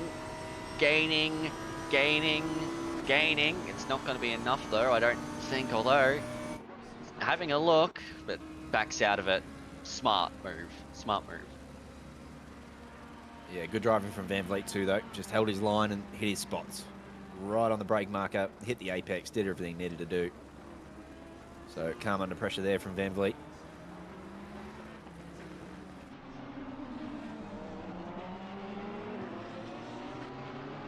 Nissan things coming out in chat. They are a cult there in the Nissan chat. I'll give you the tip. I go through there sometimes, I get a little bit scared. They're a different breed, those You Nissan should be brothers. scared. Nissan Villalonga at the top of the list is their chieftain. I love Everyone my else Nissans. just... The Nissans are always wonderful. I'm more a Nissan of it in an IRL. I don't think I've done a season in the Nissan in this platform yet. It's a nice car to drive. Although I will say it can suffer a little bit in some of the corners, being, well, a straight line speed merchant.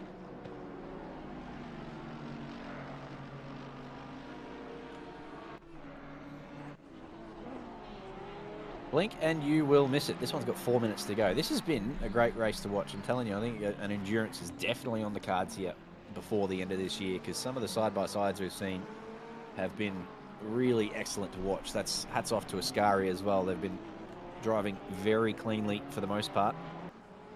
But with 4 minutes to go, it ticks down with Matthew Lamb currently leading. He holds a 2.5 second gap. Looks to be just cruising along nicely out the front here, not having to do anything special as he makes his way to close this one out. Regan Herbert will be, not sure if he'll be disappointed or not having started from pole, but he shouldn't be. P2 behind Matthew Lamb, nothing to sneeze at. And in front of Kai Rudin too, and a good 11 seconds up the road from the current championship leader, Kai Rudin. So a very good performance from, again, Regan Herbert tonight. 300 milks, come my way. Still don't recall. Well, guess what, mate? We're streaming, so it's all recorded. I'll happily clip it and send it to you by fax. All evidence is recorded here unless destroyed. Yeah, Bender, don't watch his back, Bender. Well, actually, if he's listening to this right now, he's already watched it, so...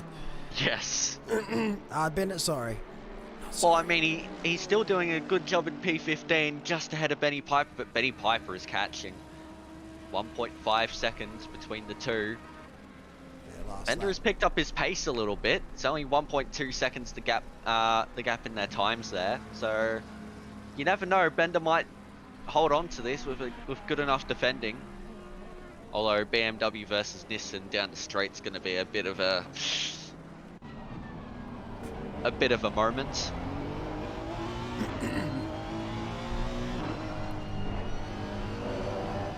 The night's a failure in my book if he doesn't finish P15. It's been a really good performance so far, but if he finishes 16th, the night's a failure. Yep, you're in 15 for last. Wait, there's not an Aston in this split? No, Aston's not popular anymore. It's just slow. It will be next season. It will be, for sure. Yes. I agree. Based on the chat in the Discord, it's going to be very popular next season. Yep, I reckon there'll be less people joining the BMW, but then again, there's already been people jumping off the BMW, including our current P2 holder in this race, Regan Herbert. BMW will still, honestly, I reckon, beat the Aston, but the Aston's obviously more competitive. It used to be one of the most popular cars, the old Aston, and it did really well in the team series. Oh, Van Vliet, I thought he was going to go for a dive there, but no, he's decided to hold back, but Doug Wilson is doing a nice job there in P10, but Van This is the Vliet... battle for top 10. Rudgrass hanging on for dear life, but he's driving all right. He's got that car in all the right places, and Van Vliet can waggle around or he likes behind in his mirrors. Oh, that's a but nice Wilson's line a through bit there. wide. But again, Porsche gets nice drive out of the corners as long as he's going straight. That Porsche's got good pace. So he's doing nicely. Rogras, nice tight line through there for Van Vliet. Oh, a bit deep for Van Vliet, and he's lost time, but he's going to have another opportunity on this last lap, I'm pretty sure, because I think Lamb's on his last lap now.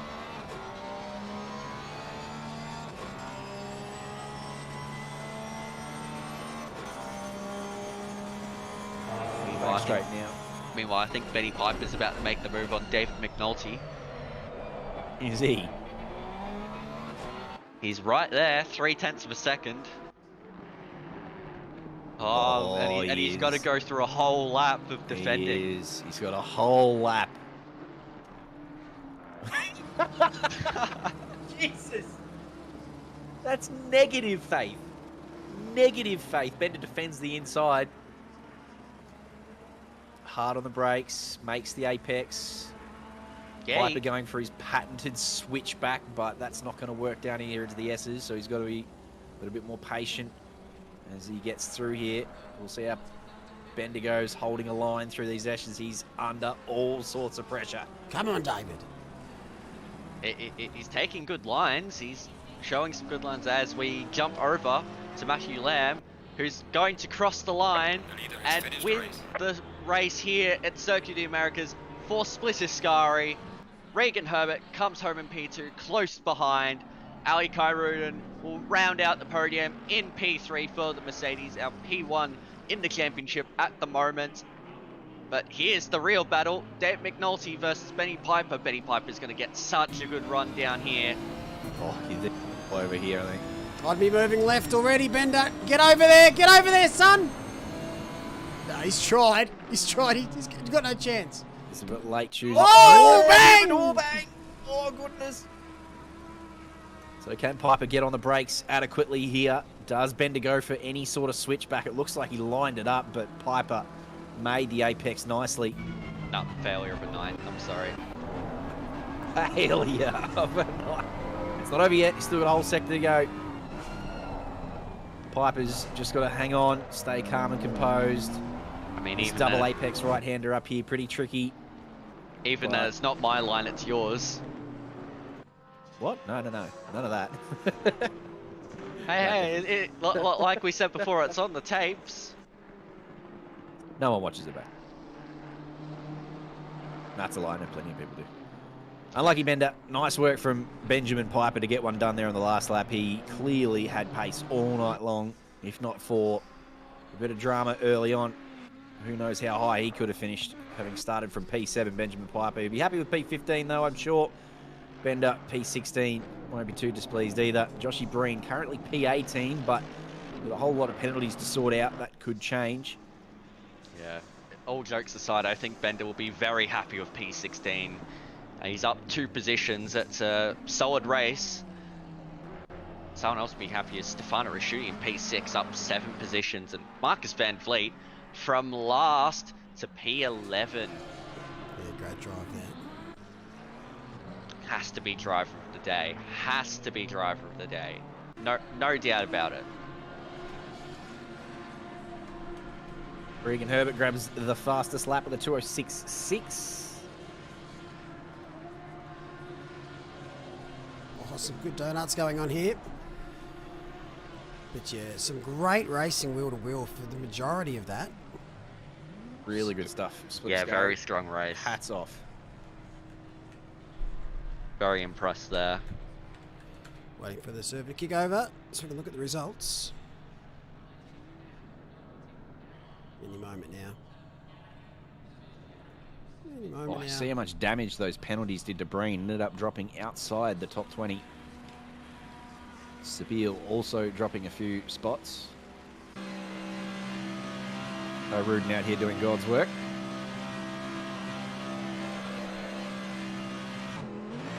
Current championship leader, and by a fairly long distance already, to Johnson Eckes, who finished 4th tonight. So he extends that lead with a couple to go, does Kai Rudin.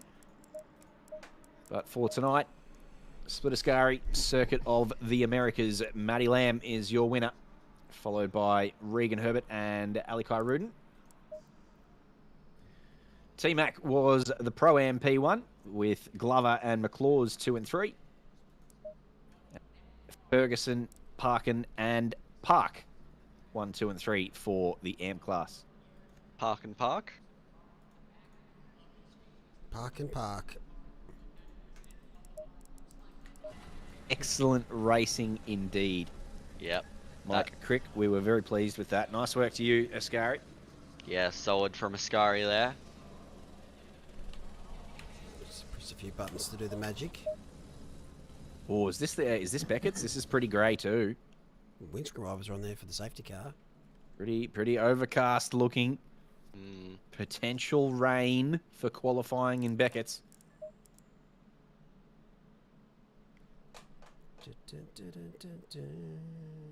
Green light, go, go, go. It is overcast. It must have. Oh, it's gone dry again. Green light, go, go, It's go. just teasing us tonight, isn't it? Oops. That's the one that I want. Dun-dun-dun-dun-dun. Do-do-do. Du-du. Rightio, let's rock and roll, Becketts. What have you got for us? Safety car says safety car. You little ripper.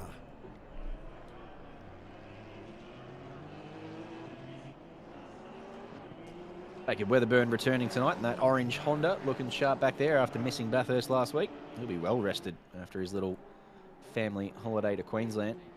Speaking of well rested, that's what I'm going to go and try and achieve. Thank you very much for having me tonight, Neil. Thank you very much for joining us, mate. And thank you, Alex. Thank you. I'll try and achieve the same thing, of course. F1 Manager 22 releasing at midnight. Definitely want to try and get a bit of that in before the weekend sets in. Is that out tonight? Where do you buy that? Is it on Steam or not? Steam. It is a Steam game, right? Oh, If you pre-purchase it, you get 5 days early access starting from midnight tonight. I've got to pack a house up, so maybe I shouldn't buy it yet. Yeah, it's a good idea. Anyways, thank you for having me. It's always a pleasure, and looking forward to being back again next week for ACC and with some F1 series this Sunday. Thanks, legends. I'll see you then. Will do. Welcoming into the booth, we have JP Senekis. How are you, sir? I'm very well, thanks. And yourself, Mo? I'm going well, mate. And also welcoming his gamepad lad, aka Michael Velasquez. How are you, mate? I'm doing good as well. How are we finding COTA so far? I started out really disliking it, but I think last night I finally started getting the flow a little bit, and I enjoyed it. It's not a top tier track for me, but it certainly makes for some enjoyable racing. What about you, Michael? Yeah, it's pretty fun actually once you get the hang of it. Not sure how it is now in the BMW, but in the Ferrari, thanks to the OOR setups that are provided, it's been a pretty fun experience actually. Glad that I switched to the Ferrari, even though losing points is a consequence, but it's been a heck of an experience to drive it. Oh, that's good to hear. I think I've noticed in the last 3 races is that lots of wheel-to-wheel racing. Once you're familiar with the track, you can go wheel-to-wheel basically nearly anywhere on the circuit. There's some great battles in that last split. But Yeah, it's a very hard track for overtaking actually, but it's very good for, as you said, wheel-to-wheel racing in quite a few parts of the track actually. yeah, we could try to get them to go deep a lot. Becketts though, anything could happen here tonight. Yeah, they've carried on the reputation of their previous name as Split Red, Split Blood, better known. So hopefully we can get some clean racing and not too much violence. Maybe just a dash, just a sprinkling of violence. It'll be it too. I mean, it is Split Beckett, so I think that goes without saying, really. But it's actually good to see, and we were talking about the BMW. It's not not fantastic around here. It's not one of the strongest cars, but it's good enough to compete. But it's good to see. I mean, that previous race, the top 6 were 6 different manufacturers in that race. Yeah, that seems to be the common So thread. it seems to be fairly well balanced, actually. We've got an Aston and a Bentley in here for this split. We didn't see that for Ascari. A lot more BMWs in this split though. But yeah, hoping next season we see a little bit more diversity in the selections, not dominated by BMW and Audi. Yeah, I think you'll see a bit of a resurgence for the Aston for sure, and quite a few more Hondas probably. And probably their Mercedes as well. Yeah, that's also on. More for mixing it up a little bit. But as I'm seeing across other leagues as well and other streamers, it seems to be pretty balanced. You're obviously always going to get your preferred car for certain circuits, but overall, it should be pretty good. Hopefully, that latest patch has fixed the stuttering issue that people are getting. Did anyone notice that in the last 24 hours? 12 hours? John got one big stutter in his race, but not too bad. I didn't get big ones, luckily, last night. Not sure if Michael saw some, but yeah, hopefully it's better. Yep. No, I'm hoping so too, because it's quite a common thing at the moment since the latest 2 patches.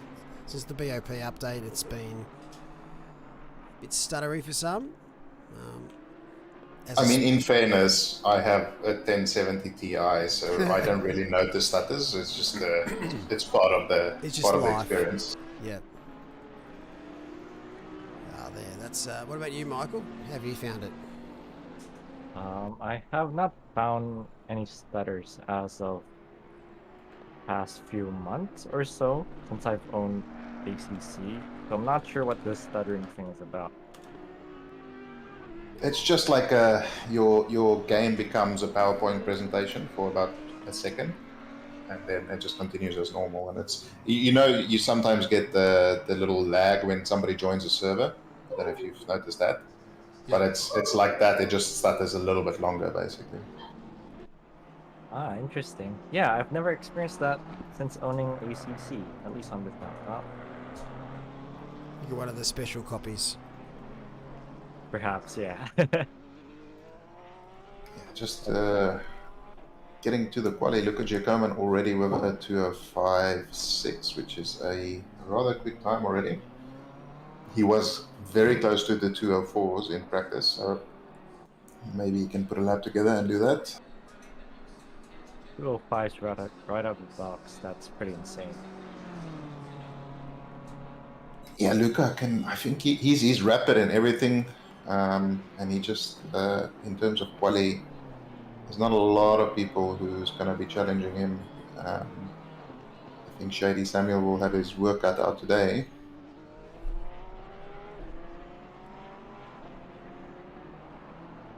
That part is planted. You did well, John. Yeah. So I don't know if you saw Ali's moment I think it was just on the safety car restart. But he had like a massive moment through the S's where he was basically perpendicular across the road. And John got so fixated on his car that he just cut 2 corners completely and got 2 warnings. Yeah, we did catch. We caught the alley thing. We didn't quite see John cutting the corners, but we were told that he got 3 penalties or 3 warnings pretty early in the race. So he's done very well not to get a DT there. What an amazing drive. Oh, it was a great race. What is Vincent have a pro? Yes, he's pro now. Pretty sure he's got that bump already. Piper says, anyone got tips to stop Oculus Rift S losing tracking? Hope didn't cause so much drama. Is that what happened, Benny? Chuck a post up in Tech Help in the Discord. I am sure there's someone else out there with an Oculus Rift could help.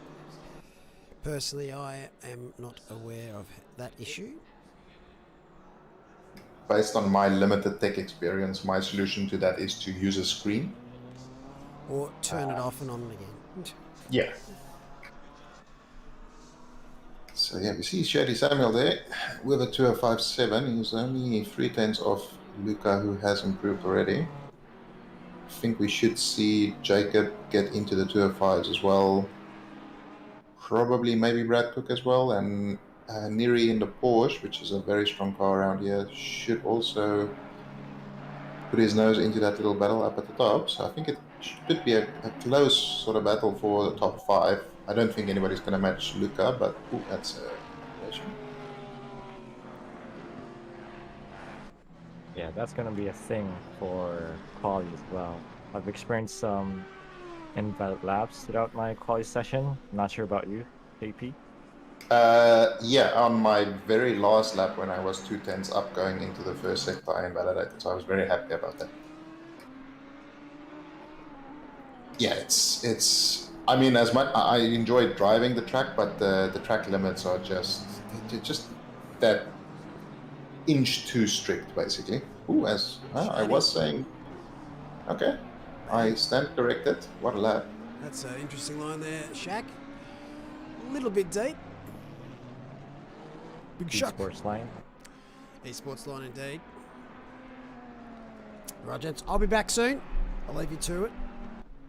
Okay, as we see Stefani coming into the final 2 corners here. He's back from a race ban after some shenanigans in Hungary, so he'll be looking to make up for that. Yeah, I remember these scenes in the back of my head. As he goes P3 with a 206.2, so a very good banker there. It's his first valid lap. On board with Zach Graham. If I'm not mistaken, this is his sprint debut. Let's go, and that's a pretty interesting color scheme in a cool way. Like, it's very shiny. It's very purple, which I approve of because I always like to make my cars purple. So it's a big double thumbs up from this guy. Yeah, I agree with that. And let's see where he qualifies at the end of the session. So we still have about 3 minutes left. Most people on track will be getting at least one more lap after this. So I think we should still see some shuffling happen at the top there. Quite a few people there who can improve. Yeah, some people still not getting their laps in yet. So, Kak, we got Gary Lau and Ahmed Irfan, who had a pretty amazing race last race. Just wondering, I don't see anybody in the pits, so it doesn't appear that anybody's serving a quali ban. Yeah, Irfan was the one with the big brain strategy in Bathurst, right? Who made a bunch of positions. Yeah.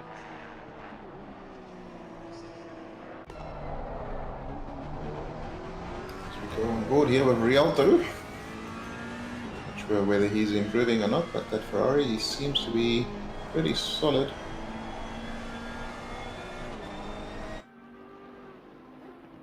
I do like his paint scheme as well. That the green it's pretty plain, but it actually suits the car quite nicely. Yeah, simple, but it's effective, basically. Yeah, absolutely. As we see, Brad Cook has done a 205.7 to put himself into P3. Stefani not improving on that lap. Alright, so far for the manufacturers, 2 BMWs at the top and a lot of mixture in the background, starting from the top 3 and down.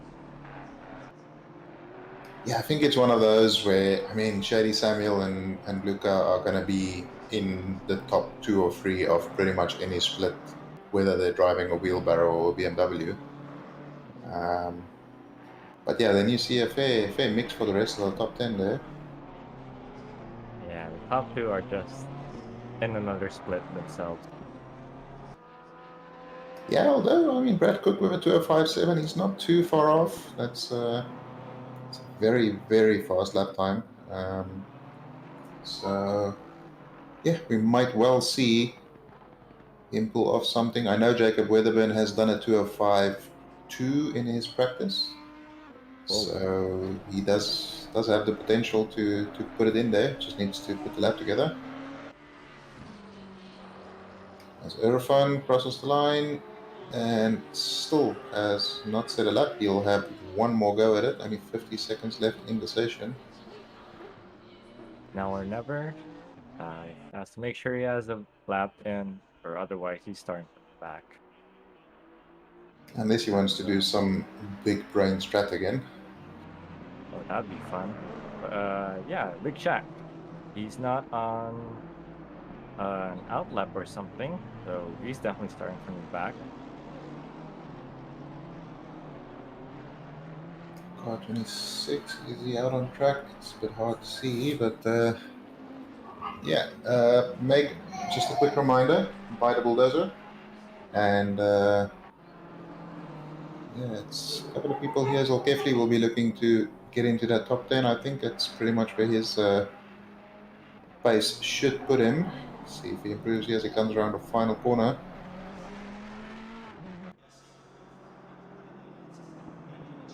And he does put it into P6. Great lap there, right at the death. P Chalmers popping it into P11 there, just outside the top 10. Brad Cook hoping Viney to. also is also improving just by one position from 17 to 16. Yeah, Viney will be looking to carry on his strong run of form. He has finished P6 in the last two races, so challenging that Pro-Am tag that he's driving with. I'm sure Ralahay is expecting this. The Porsche is a very strong car around here, and Miri knows how to make it go quickly. So seems to have some clean track. Maybe he will improve here. Zach Graham on debut puts it into P11 with a fantastic 207 flat there.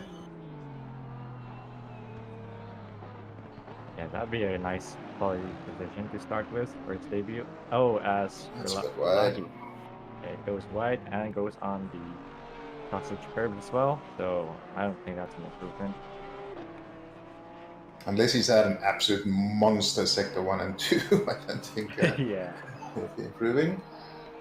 Still carrying on with the lap, so maybe he has an improvement. His original lap isn't a particularly fast lap for his usual standards, so he might still actually improve. As he does not. No, he does one position actually. Oh wow, he does improve. As That's the quality end of draws to a quality. close. Oh, Giacomin did improve towards the end there with a 2:05.2 to put it into P1, and the weather is nice and sunny. Well, that's sad for me. I'd like to see some rain here. Imagine all Yeah, the off tracks at the first sector because of the rain. yeah, it would be incredible. It's hard enough to stay within the limits when it's dry. So, Yeah. as we get a quick update there of the grid, Luca Giacomin in P1, Shady Samuel, Brad Cook, Rialto Rustafani, Jacob Weatherburn, Imran Zulkefli, Luke Johnson, Nirasaina Ralahay, George Fowler, and Satrio Hermanto rounds out your top 10. And while we're waiting for them on the grid, we'll just have a quick little squint at the standings in this championship at the moment. Luca Giacomin, P1 on the grid, P1 on the standings. Shady Samuel, P2 on the grid, P2 in the standings. So these guys are fighting it out. Quite a big gap at the moment, about 60 points in the championships. So Shady will be hoping to get a good result. Vintena currently sitting P3 in the pros. Then in the pro-ams, we have George Fowler, Pete Viney, and Mike Denoldi. And for the AMs, we have Damiano Thirklini, Matthew Herod, Nick Miller, and Rafael Shoa is your AM top 3. So it's fairly close behind Luca. He's a little bit ahead, but the pro-am battle is very, very tight. So yeah, everybody will be hoping to have a good result. Oh, hey Meg, Quite a bulldozer. That's a very nice livery. Stands out quite a lot.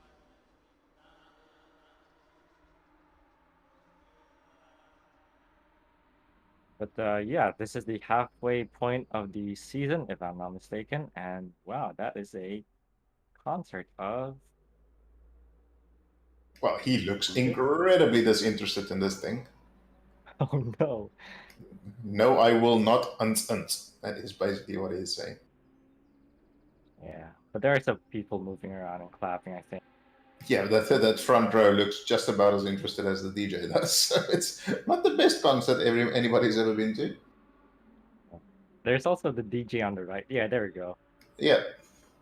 Oh, it's a her. Sorry, I didn't see it was a girl actually. Oh yeah, that's fair.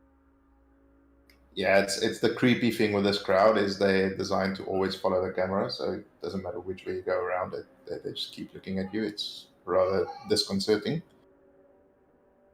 Yeah, that explains why my FPS is a bit lower than usual. Why? Because That's a there's a lot of rave going on. Yeah, lots of things on the track apparently. I didn't notice this. It's quite cool at night because you can see the lights, like the rave lights and stuff like that, going up into the air. So that's cool. Oh, I better check that out.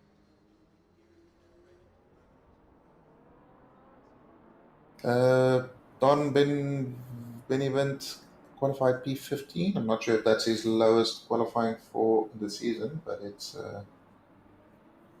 not where he would want to be based on his normal standards.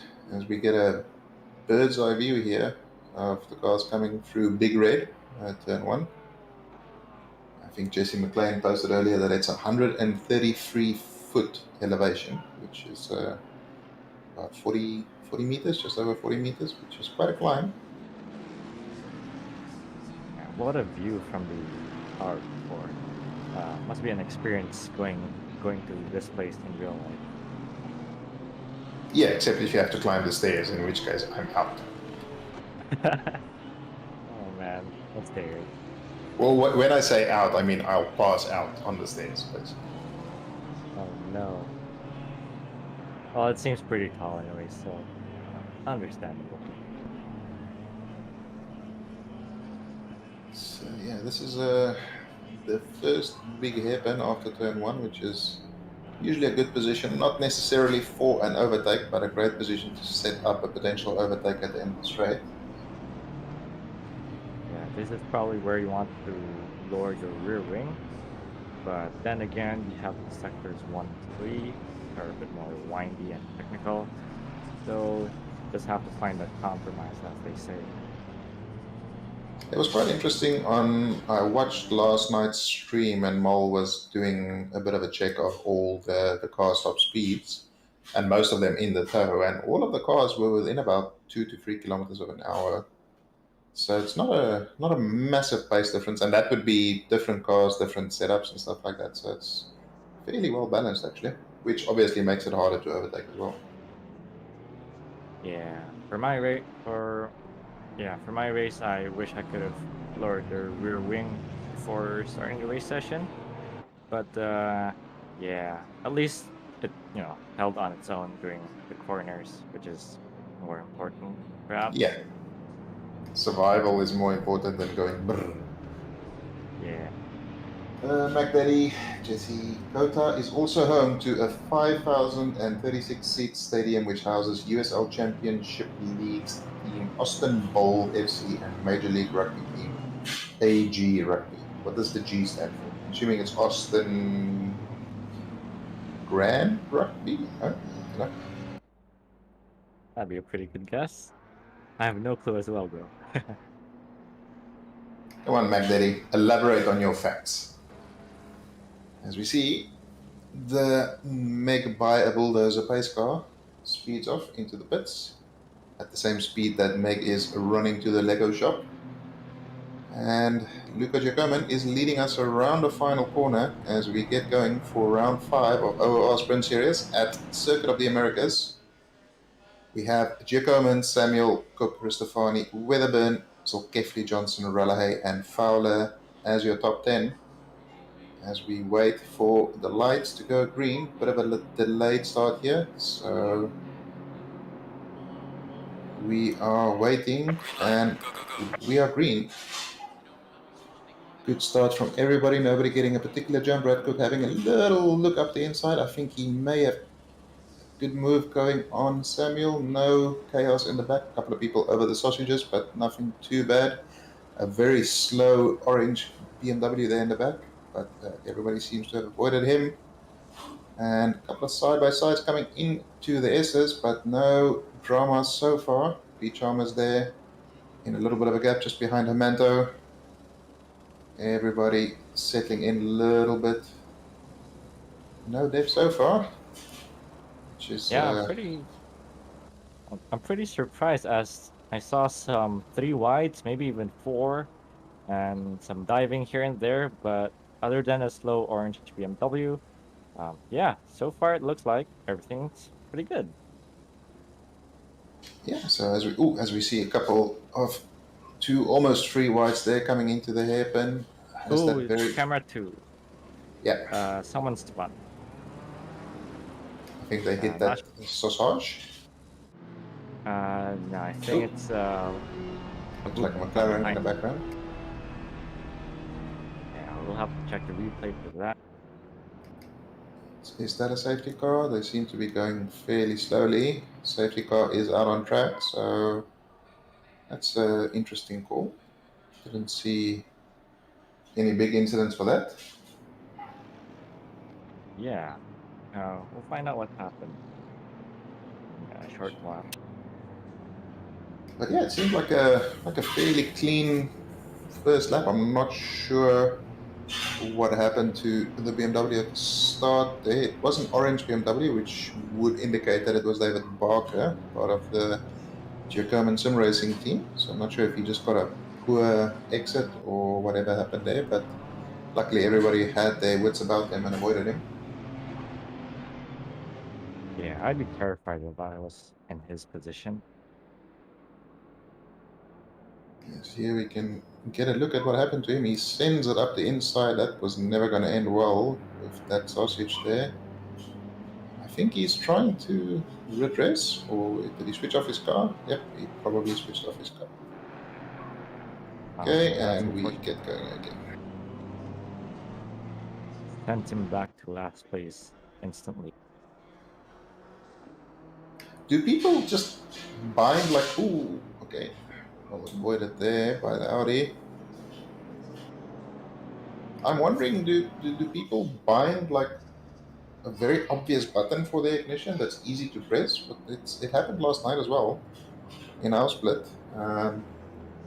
Yeah, it's really strange indeed, like how it happens, but you know, everyone has their own setups as well, so pretty curious as well to see what's the cause of these car shutdown. I think they're just turning it off by pressing the ignition button. I mean, but it's like on my wheel, I need to actively try and press it as we get a replay there of a bit of a send, left the nose in there, and then an additional boop with another boop, so multiple boops. I'm assuming that is what the safety car was called for, so interesting. Not a major incident, but we should get going at the end of this lap, I would say. Doesn't appear that anybody has pitted to repair any damage. Seems like people are staying out indeed, unless we haven't gone a lap under the safety car. Pretty long track. Yeah, but I mean, the people who wanted to pit would have pitted before they caught up to the safety car already, so doesn't appear to be the case. I see. As we see, Luca Giacomo currently with the fastest lap of a 2:53, definitely a little bit off his normal pace. Ever so slightly, but yeah. Everyone's that's a wide weave. I'm not sure if that's a warning. Is it possible to get a warning like that? Yep. But they're going so slowly that probably won't.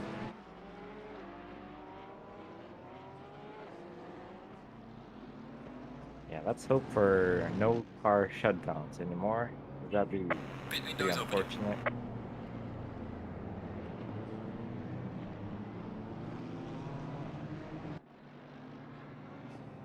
So there are debutant, the Porsche, the purple Porsche, Zach Graham, dropped down a few places from P11 if I'm not mistaken. Oh wait, actually, oh yeah, he did drop down a couple of places, but hey, it's still a long race.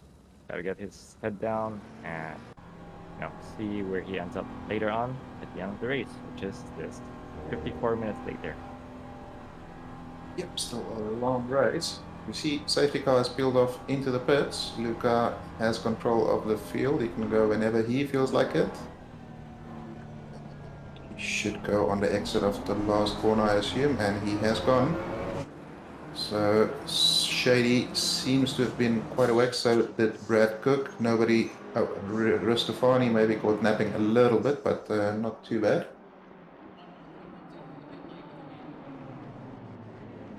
Everyone's still single file for now. There are no moves as far as we can see, unless that's something in camera 2.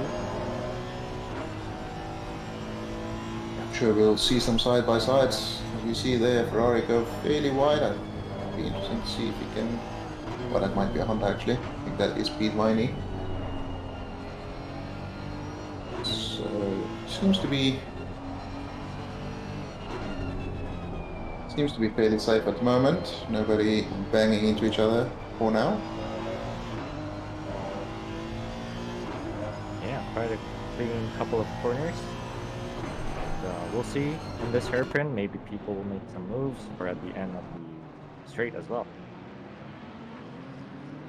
So this is where we'll get an indication of who has low wing, who doesn't. You see a Ferrari Porsche side-by-side drag race. Interesting to see who has the legs there. I think the Ferrari may have a bit of the slipstream, the Porsche won't, but it seems to be holding its own in straight. So that recent top speed buff is certainly paying off. Ooh, a bit of a bump there, but nothing major. Alright, yeah, the Porsche doing alright on the straight.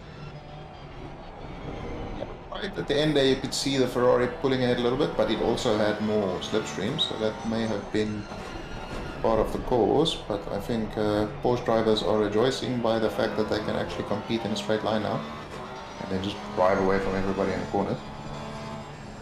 Yeah, I'm happy for the Porsche drivers. I think they deserve the top speed buff, especially considering how on the edge you have to drive on the Porsche to like actually go fast. But yeah, kudos to those guys. I don't know. I've driven the Porsche myself and I don't understand anything of it. I am not able to go fast in it. So yeah, respect to those Porsche drivers. Saying it's okay against the Ferrari, but not so much against the Nissan. I mean, the Nissan's acceleration is just stupid, so it's difficult for anything to compete against that thing. And especially here, as you don't really reach top speed, so the Nissan is just... Whoa, Stefani! Great save. I don't know how he held that together, but very well held. Didn't seem to have lost him any time whatsoever. Yeah, hopefully it doesn't get a warning for that.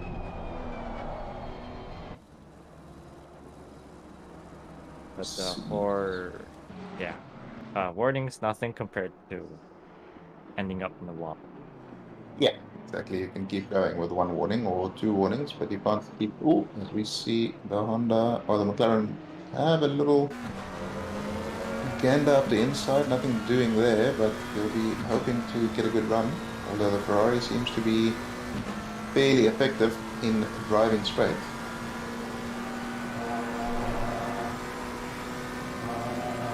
Anybody here will be making much moves. Weatherburn managed to get past Cristofani. I'm not sure if that was as a consequence of that incident for Cristofani, but he'll be looking to chase down that top two, or top three.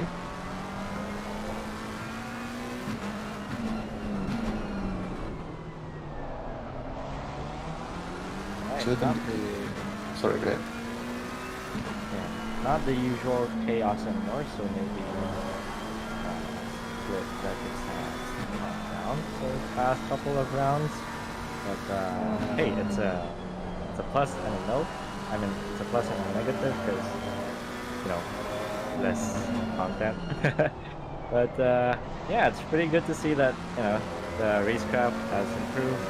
The chaos has been reduced ever so slightly, and so far, other than that slight group on lap 1, it's been pretty good. Yeah, I mean, it was I think only the first group was really sort of a mistake. The others were just a natural consequence of everybody slowing up so unnaturally. But apart from that, it's been clean. I think part of the reason is as well that the circuit is so wide and there's so much runoff, so it's fairly easy to avoid running into other cars here, whereas a track like Bathurst or something, you have no space. So it might be helping in terms of avoiding the chaos.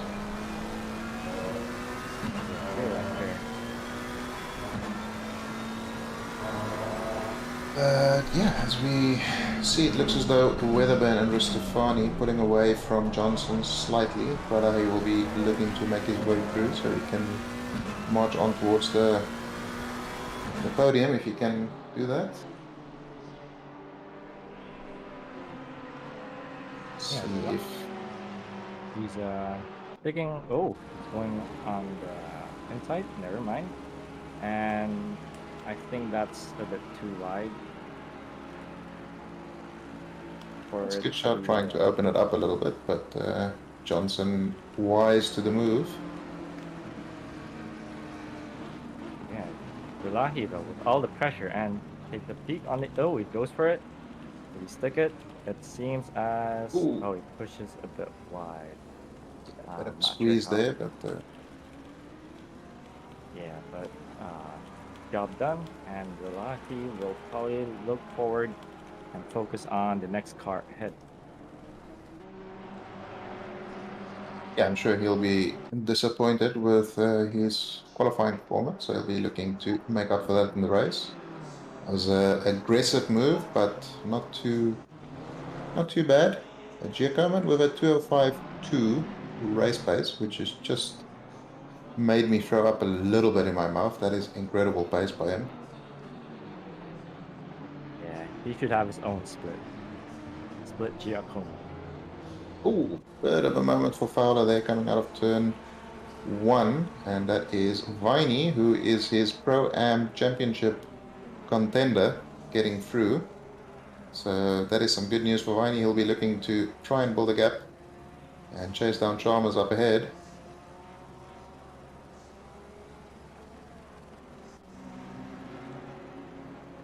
So we see Vladi Malik. I think did he lose some positions? No, he only lost one position so far in the race. So he's looking to make his way forward, looking at the big, beautiful booty of that Bentley. Rafael Choa putting the car in all the right places, but I think we saw last night in Split Sunset, Benjamin Hicknett in the Bentley got it up to P6 at the end of the race, I think. So it's competitive here, and the McLaren is quite strong, very brave under the brakes, does put it up. Fantastic move there. Yeah, what a move, although the Bentley loses 2 positions because of that, as we see Nick Miller going for a move on the Ferrari of Michael Benaldi, and he completes it. Fairly straightforward. Seemed quite easy. I don't know. Seems a bit spicy up ahead there between Vintner, Zach Graham and Herod, all of them fairly close to each other. But we have Luke Johnson here quite close to Zolkefli as well. So a nice little battle pack brewing here. I think it's Matt Powell leading the way in the Bentley. And then we have Herod in the Merc, Zolkefli in the Porsche, Vintner in the BMW, and Donaldi behind in a Ferrari. So good little gaggle of different cars here. All of them will be taking different lines and different approaches to certain sectors, so you should see some ebbing and flowing here. Yeah, every mistake here will be major, like whether you lose a position or maybe you end up in the back of this battle pack. Yeah, this is the type of battle where you maybe, if somebody's getting too close to you, it might be smarter just to let them through instead of battling it too much. This camera view is awesome.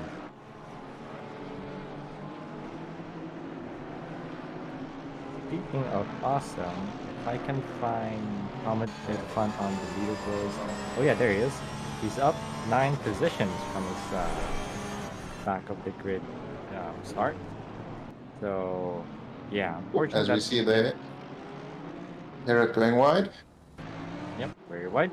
Very wise to avoid these sausage groups as well. Those are extremely deadly and time costly. I mean, they do get you some good air, so it's quite fun if you want to be flying. As we see, the BMW might be looking for late braking move here. He does send it up. Ooh, A little that's bit a of a switchback. cutback there by Graham. Oof, just a bit too close. And Graham might lose another position. We'll see. As Oh, the nice Mercedes. drift. Let's go. That's a drift right there. Yeah, Matthew Herod, the DK apparently, drifting around that corner like it's something he does every day. He's looking to get back his 2 positions that he lost. Yeah, as much as that looks cool, it costs his tires and time, and maybe even tire wear as well. So better Yeah, make but sure he not to hit scores that. 9 style points. It's worth it, really. Or- Won my heart. Diesel was very impressed by that. Yeah. As we deal with the first blue flag car there. Brad Cook really fighting the pressure on Shady Samuel here. I mean, Luca is just pretty much in a class of his own. But a pretty intense battle between these two guys.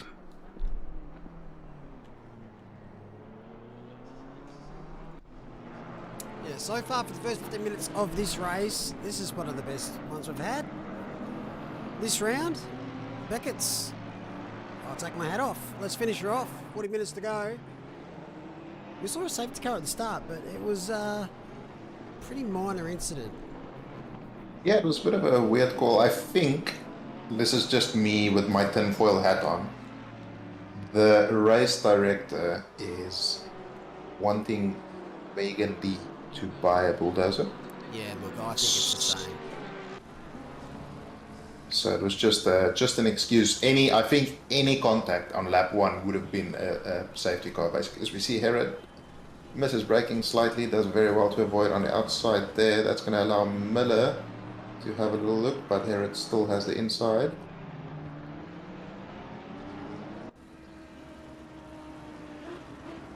That's a warning. Yeah, Gorilla, if you want a refund, just send a overnight mail pigeon to OOR dot.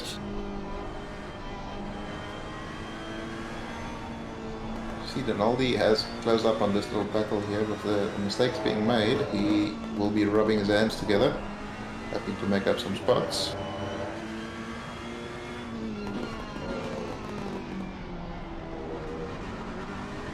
That's another spike trip.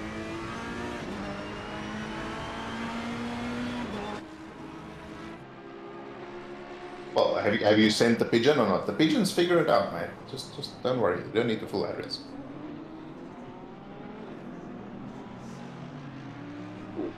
A little bit wide there. Not really a place that you are going to be overtaking on the outside anyway, coming into this corner. So,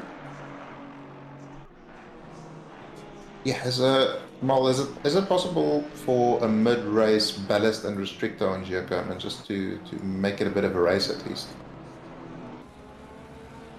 That'd be nice.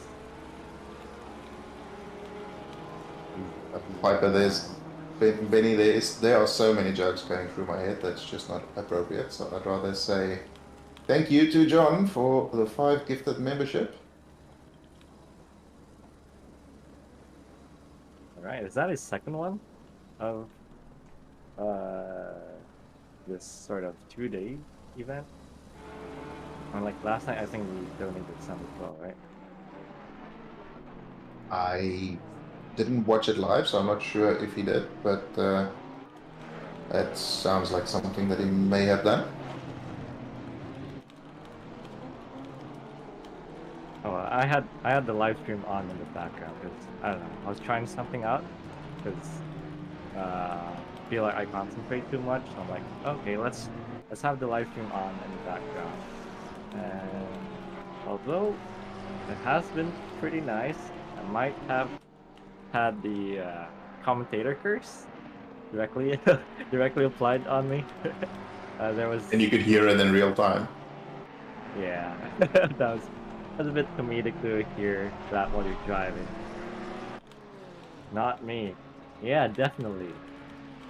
Either one of you. I forgot who. I noticed Mole is staying very quiet, so he's not trying to. He's just avoiding this conversation totally. So yeah, I can't. Sky is good. Thanks, John. Thank you, John. Thanks, John. Oh, no, don't curse anyone, by the way. Go for a little bit. No, what are you? Yeah, we always have the Kovacs team speak going, so I have 9 people making penis jokes. I can't have the live stream open as well. It would be just that little bit too distracting.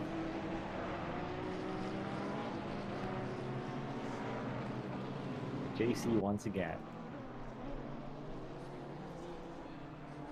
You see, Luca is lapping race pace pretty much what everybody else hopes to do in qualifying. And the drivers behind them are not slow drivers. They're all very, very competent drivers. So yeah, it's good to see a master at work.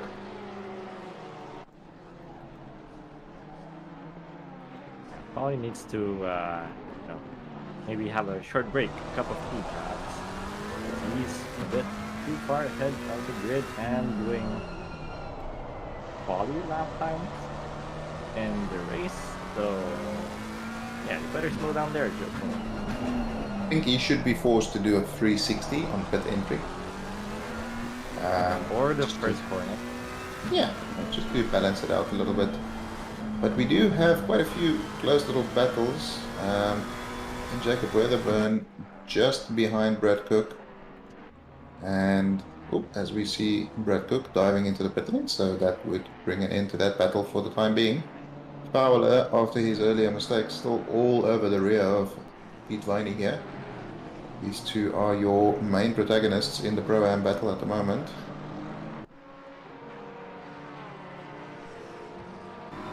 Speaking of the pit lane, I don't know, I find this pit entry line to be very straightforward. Like, corner, at the almost exit of the corner, there's a pit line exit, the pit entry line, and like it's so quick for me to learn on like the other tracks. So I don't know, I like the pit entry line for this. Yeah, see, that's the mistake I made, is I forgot to practice one in practice, so my race pit entry was my first pit entry. Oh no. And I very nearly went wide of the pit wall, but luckily was able to pull it up. So yeah, but as you said, it's actually fairly straightforward once you've done one. But yeah, it's also quite easy to overshoot.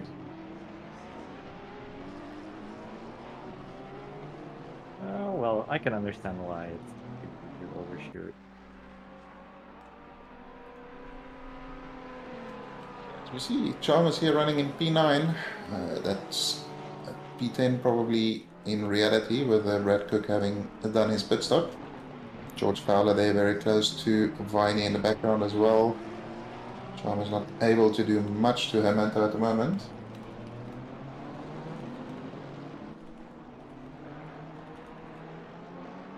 I forgot what IRL Motorsports did this, whether it was create supercars, NASCAR, or both of them. But I remember there was this time where the commentators could talk directly to the drivers. I don't know, just thought of that during the race, and it's pretty think it's a pretty entertaining thing. I'm not sure how distracting that would be for a driver, but yeah, I think that's a pretty cool commentator's thing. Yeah, we did that at the Bathurst 12 hours while I was in the car for the final stint, and it's fine. It would be better if it's not push to talk, because push to talk across the mountain at Bathurst while you're in a race that's been 12 hours long was a little bit distracting. But it's cool to, I think it will be cool to get a bit of a live insight to how the drivers are doing as well. Yeah, that sounds scary at the top of the mountain. I think the one problem is, Mol can confirm that, but if he's able to move you back to the correct voice channel, because once you get moved, obviously you don't hear the race director or anything like that anymore. So Who's moved?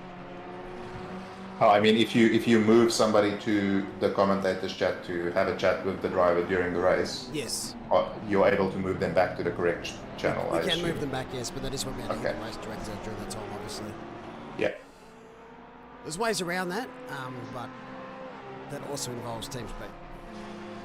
Yeah. McLaren, no, John hit the pit wall on a different Bathurst race. I mean, he avoided the pit wall. Sorry, I forgot the narrative that we're supposed to go with.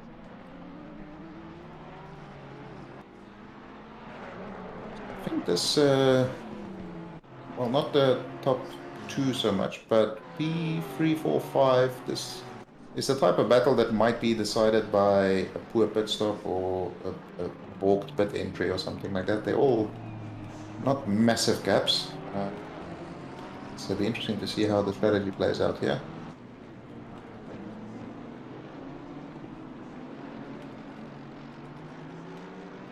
See Bertolini here under all types of pressure from that beautiful purple polka. Zach Graham trying to make up some spots again after a pretty poor start.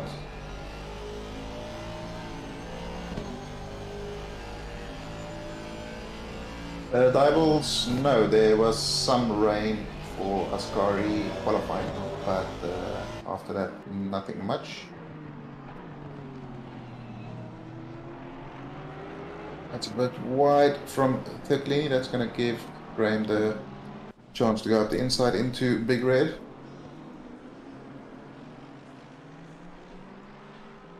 My side in turn 1. Whoa, that's a bit deep, but hey, actually that worked. You got a good drive out of the exit of the corner, and Zach Graham moves up one position. So it'll be interesting to see if he does have the pace to close the gap to Mike Denaldi ahead of him. It is quite a big gap at the moment, but there is still 30 minutes remaining, so still about 15 laps. Speaking of turn 1, have you had any difficulties breaking into turn 1? Yes. Like what's your problem with turn 1? It's my least favorite corner on this track, just because of that stupid bump that's in the middle of it. I don't understand if they used some form of. Whoa! That was well avoided. That's very deep, and that will make it a little bit easier for Zach Graham to close the gap, I would say. No lives taken, and yeah, everyone survives, lives to see another day, and finish the race. Hopefully. Yeah, as we see, did Matt Powell, wait a second, did he catch these guys and overtake Fowler, or was he ahead of them? I can't recall now. Me neither. Me neither. I'm not talking about Matt Powell, because last time I did it, we know what happened. What do you mean when you cursed him? As we see Fowler Lovely weather. dive into the pit lane. It is nice and sunny, yeah. So Matty Powell, he's got these new pedals, right, and he's been having a bad luck, and he's been going fantastic tonight. There you go. He is in the top 10 at the moment, so he is doing very, very well. Wow. You got the double very there, Matt. Does that, I mean, that should negate any negativity, shouldn't it? 2 pluses or something. I don't know. Nino maps are good, Halfway so through, keep pushing. So 29 minutes of watching Matt's in-car view.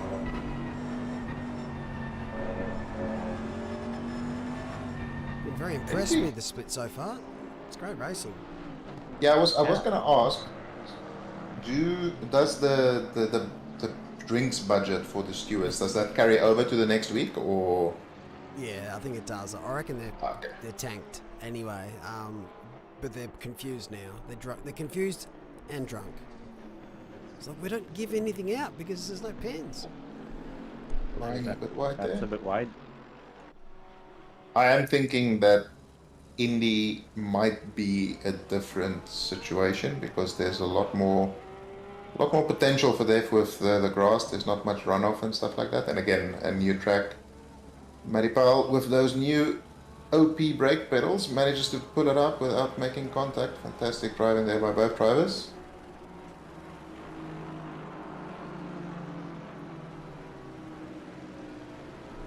Yeah, I think obviously next week, for those unaware, we have the VRS Paul Ricard race for Babby 8 hours of Paul Ricard. I said Paul Ricard twice there, but that's just how it goes. Needs it. It's a track that deserves it being mentioned twice. Hard squared. Yes, 16 hours race. No, please no, not that Please long no, on Paul please Ricard. no. Think of the I know this will offend JC greatly, but Paul Ricard, yes, he does pretty much what I did yesterday. No, I didn't do it. I've done it again. That was a pretty shocking pit entry. No harm done. I'm not watching this. No harm done pits. from that.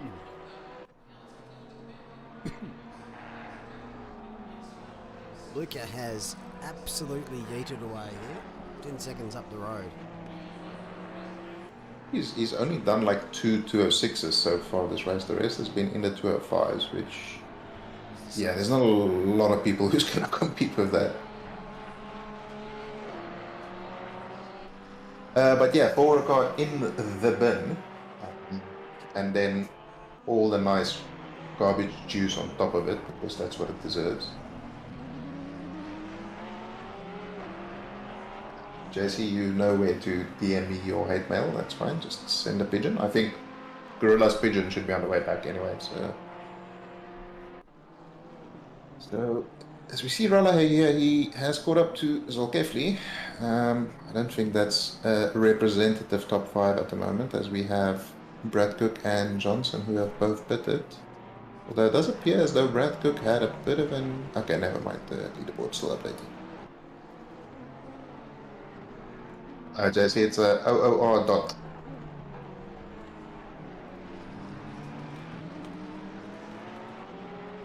Looking at the pit times so far, we have a few people that stand out. Rafael Chua with a 159, while the rest are doing 118, 123s. We also have Gary Lau doing a 2 minute and 4 second pit stop. So that's pretty long. Pretty long. Sorry, I apologize immediately. Yeah, that seems like damage being repaired. Nice pun. Gotta respect that. Thank you. At least somebody appreciates my stupidness. But Gotta we appreciate see the puns. Zolkefli has dived into the pits, so Ralahe has been released. He'll be trying to pick up the pace and maybe generate the overcut here.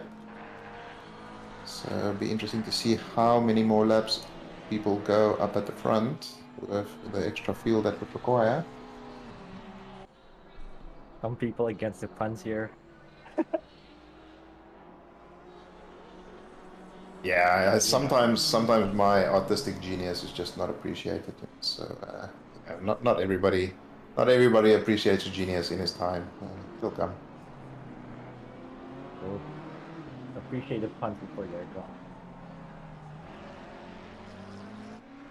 Damiano Thurcolini move up into P8 with Scotty Rochford ahead of him in P7. Zach Graham running P6 at the moment. I would think they would be hoping to stop the count at the moment, so we get some strong results there.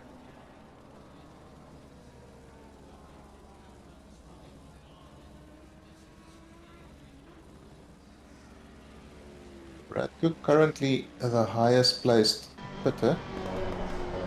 Stefani not too far behind Weatherburn, and then another second and a half up the road to Cook. So not too much of a shake-up happening in the positions after finishing the pit stops. Stefani with a 1:16 pit stop, which is I think the fastest one I've seen so far. Yeah, you're right.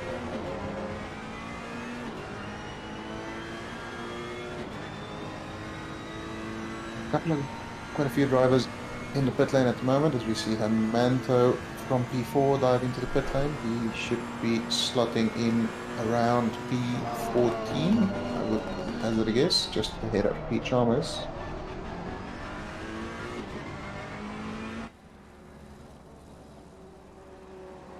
Oh yeah, we haven't finished. I was gonna continue about the problem with turn one.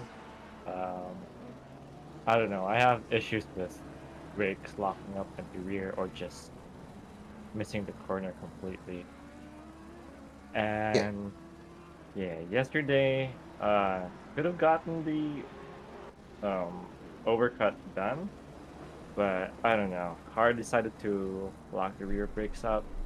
Definitely driver error.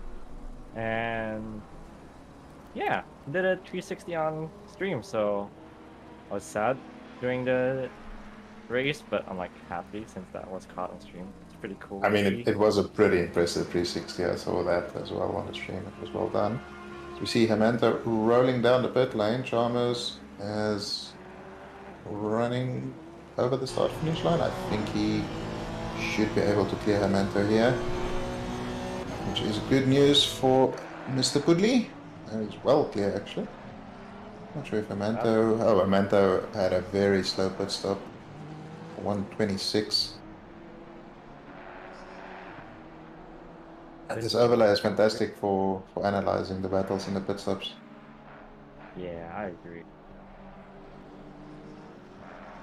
This is a really cool camera. Yeah, look at that suspension just working.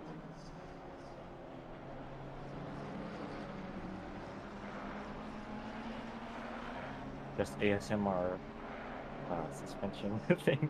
I don't know. So Zach Graham has overtaken Thicklini again. I think that's the second time he's managed to do that. So those two guys are having a bit of a ding dong. Although, where is Damien?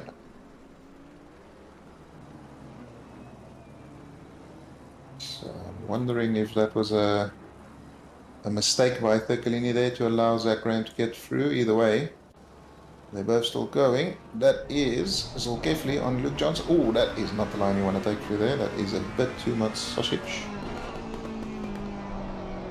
Too much is not good. And he goes.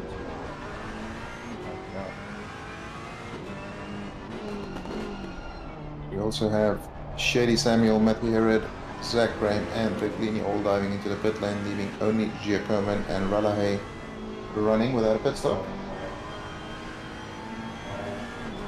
Whoa, did Kimban do a low steer there? That was some serious steering. It's pretty incredible when they do the onboard with, especially you in with the gamepad.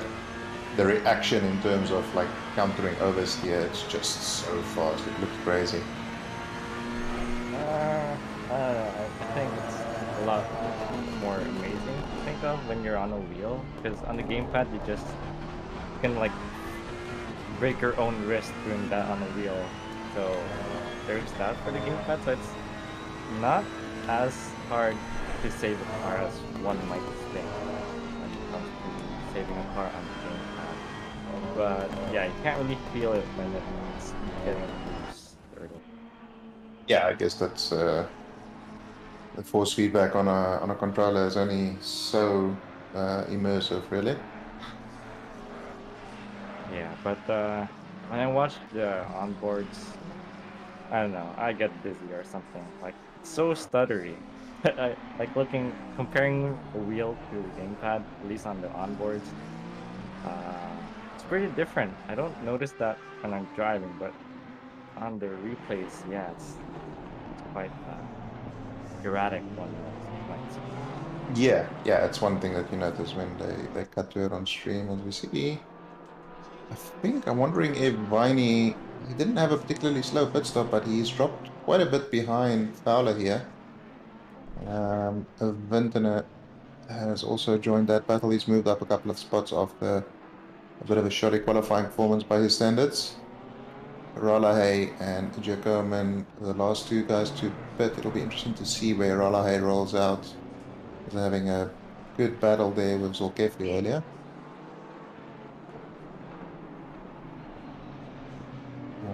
Don Tefaiti in chat cursing people again, ruining Herod's race. Oh no. But so far it's not too bad, at least compared to his quality positions. Yeah, so he's up by 3 positions. Yep, absolutely. Any race where you make up positions is a good race, I would say. As we see Ralahay rolling, he's ahead of Johnson and Zolkefli, so that was a good pit stop for him. Still behind Zolkefli and the like, but I don't think he'll be challenging them for any sort of positions based on the gap. Coleman losing some time in the pits with a 1 minute 22, unlike Shee's somewhere else. Pit stop with a 1:16. So I think that might be the only time you see Gio Coleman lose time to Katie. Yeah, to be fair, I mean, Luca has so much time in hand, he could have pushed the car down pit lane and he probably still wouldn't have lost much time, so... But we do have an interesting little battle developing as we see Brad Cook in P3. Jacob Weatherburn is less than a second behind him, and Stefani not too far behind Weatherburn, so we might still see a shake-up for the podium as we see Weatherburn on the previous lap did a 206.1 and Cook with a 206.6, so it seems as though Weatherburn has the pace on him at the moment. Luke Johnson not going for the slipstream. I wonder why. Be cooling down the engine? I don't know.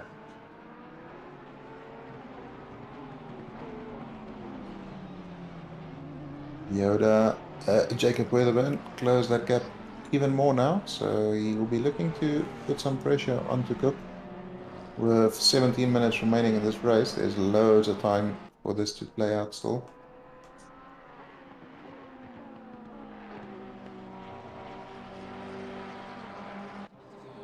Yeah, as we see there, we get a view of it now on track, as that is a very close battle.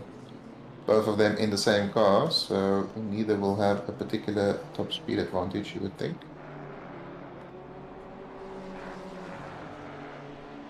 White rims look pretty interesting in a cool way. I think, if I recall correctly, Malak has some opinions on white rims. But yeah, I don't know, I'm in favor of them. I don't mind that. Suits the livery style pretty well. You're better than that, Yoda. You're better than that, mate. There we go. Bad colours you choose. That was quite good, actually. It actually suits. It actually suits you. You get away with that. There's a couple of worse ones out there. Does have a pretty good run on Cook here, not really closing the gap. Okay, this is something this is going to come down to forcing a mistake from the driver ahead. Very late on the brakes, pulls it up, hits the apex. Hopefully this blue flag is able to get out of the way effectively. Not quite like that, but he does manage to move out of the way. That is Gary Lau, who we saw with a slow pit stop, so that would have dropped him down the field a bit. Cristofani might join in. He's a bit behind, but as long as he stays consistent, improves his timer a bit as the interval goes down to 1.5 from 1.7, he might be able to join this battle and perhaps even go for the podium. Yeah, absolutely. I think he'll be hoping for Yoda to at least attempt some kind of ascent, as we see. There's a lot of potential for that to happen here. Will Cook choose to defend? He seems to be keeping it on the outside. Yoda has a little look, late on the brakes when he put it up, hits the apex perfectly. Cook trying to keep it around the outside, but Yoda has the move done already, heading into turn 2. Fantastic move there into turn 1. I just spat my iced coffee out there, Tom. That comment was top tier. Caps lock is cruise control for cool. That's funny. Yeah, it'll be good to see now if Ristofani is able to close this gap, or if Cook will be able to come back at Weatherburn. He's not dropped off him yet. Into the second sector.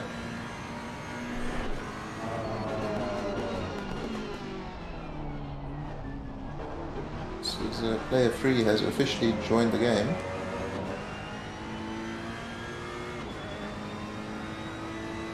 This will get interesting in the last 13 minutes and 40 seconds. That'll do 8.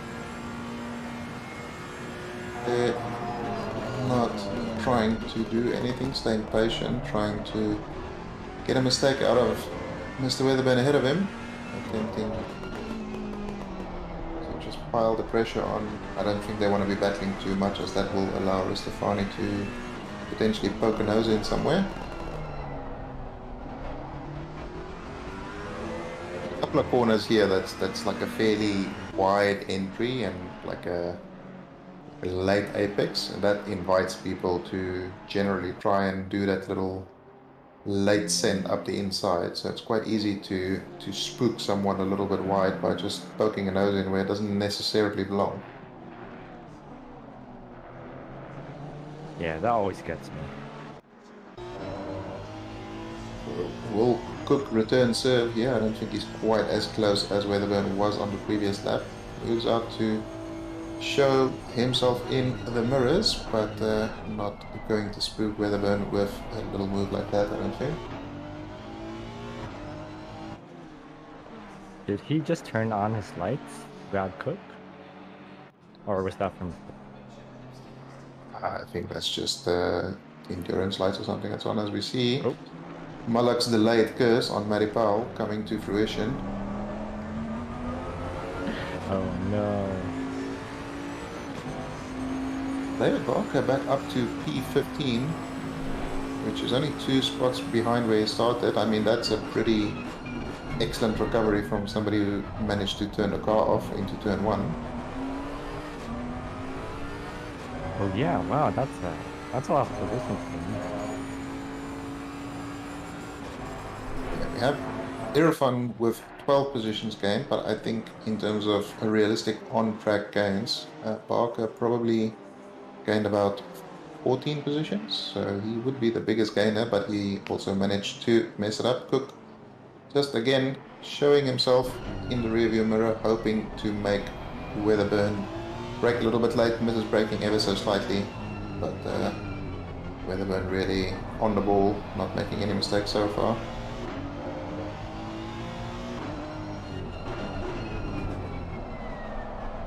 Fans are gathering. I mean, we do an enduro here, John will get 49 drive-throughs. So, as much as I enjoy the track, I'm not sure it's a good idea for us as a team.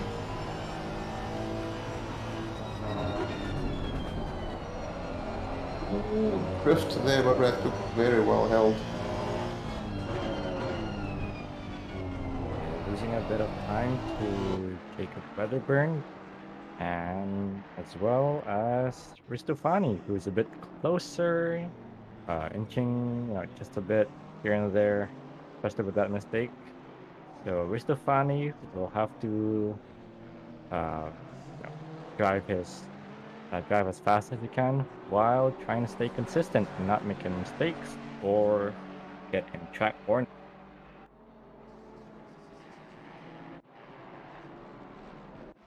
We join the battle here for P10, with Hermanto currently leading the way, but a fair amount of pressure from Vintner and Fowler behind. Couple of different lines into turn 1. All of them seem to be fairly effective. Viney, he's dropped off the back of that battle a little bit. I'm not sure if he maybe had a bit of an incident roasting his tires or something, but yeah, doesn't currently have the pace to match those guys. Yeah. Early on, they were pretty close to each other, having a battle, but seems like, well, if this keeps up for the last 10 minutes of the race, and seeing that Fowler will have a advantage coming to the championship, getting some more points compared to the final. Absolutely. I do love this alternate dash on the Bentley. It looks pretty futuristic and cool. And, definitely nicer than the normal dash. Yeah, I agree. I like to turn that on as well when I'm on the Bentley. Speaking of, Stefani, much closer to Cook here. Unfortunately, this is a corner where the aero wash is pretty pronounced, although it doesn't seem to be affecting Stefani there. Difficult corner here to make a move stick. That is not how you're going to make a move. Very well held on. Zach Graham has gotten a drive-through for track limits. That is very unfortunate. No, not our baby champion. So, welcome to sprints. Here's a kick in the nuts with the drive-through, pretty much. Yeah, but hopefully he enjoys the other races, he joins the races, and, you know, get some experience, and, you know, maybe even perhaps season, or, well, not in the same split as Giacomo, we'll get some podiums or even wins. It's been a fantastic, apart from the drive-through, it's been a fantastic debut by him. He's shown some great pace and great racecraft, going side by side with quite a few drivers and doing very well overall. So I think he'll be fairly happy with what he's achieved. Yeah, and also keep that livery on, because that livery still. I do love ooh, that's a bit wide from Vintner. He doesn't manage to pull it back in. That corner there, I took about 49 different lines through there yesterday during the race. So hard to get it consistently right. Yeah. It's a pretty tough sector, that one, but pretty fun as well. I mean, when you get that flow properly down, it's actually a really fun sector to come through. It's like the SS at Suzuka had a baby with Becketts and Becketts, and it's quite a nice baby. Well, if you look at it that way, yeah, I agree with that. I'm not sure if you've tried it as well, but doing that same sector, but with a car in front of you, is a lot tougher than driving alone. Oh no, the amount of time I've lost just being behind someone through that sector. It's a bit hard to see where the track is, where the curves are, and yeah, you either have to slow down or, you know, try to not. Sorry, Weatherburn a little bit deep there into turn 1. Cook up the inside, but Weatherburn with a very good exit. So manages to hold position, but Cook is going to experience what you were just talking about, following very closely through there. That is certainly a cut for Stefani there. That was very, very optimistic in terms of track limits. But he has closed right back up, and Weatherburn is now feeling double pressure from behind.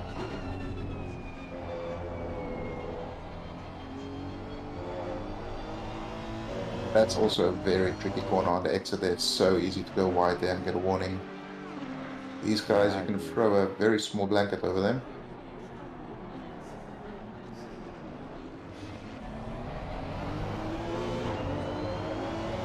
And let's see the slipstream battle.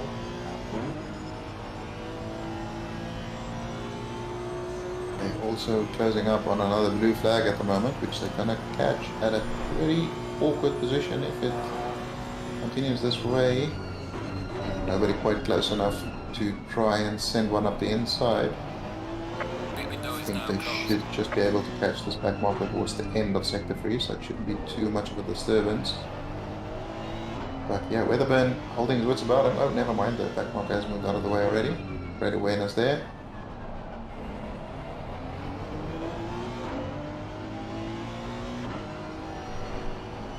Betty, has JC watched Star Wars yet? That's the one with Captain Picard, right? Where he's a wizard? Is that it? Or... How to offend multiple fandoms with one sentence.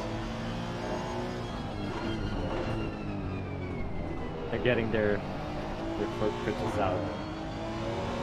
What did you say then, JP? I said Star Wars is the one with Captain Picard that's a wizard. Yes, that's great. I do that to about Harry Potter. I was like, is that the one with Voldemort? Or was that the one with Gandalf?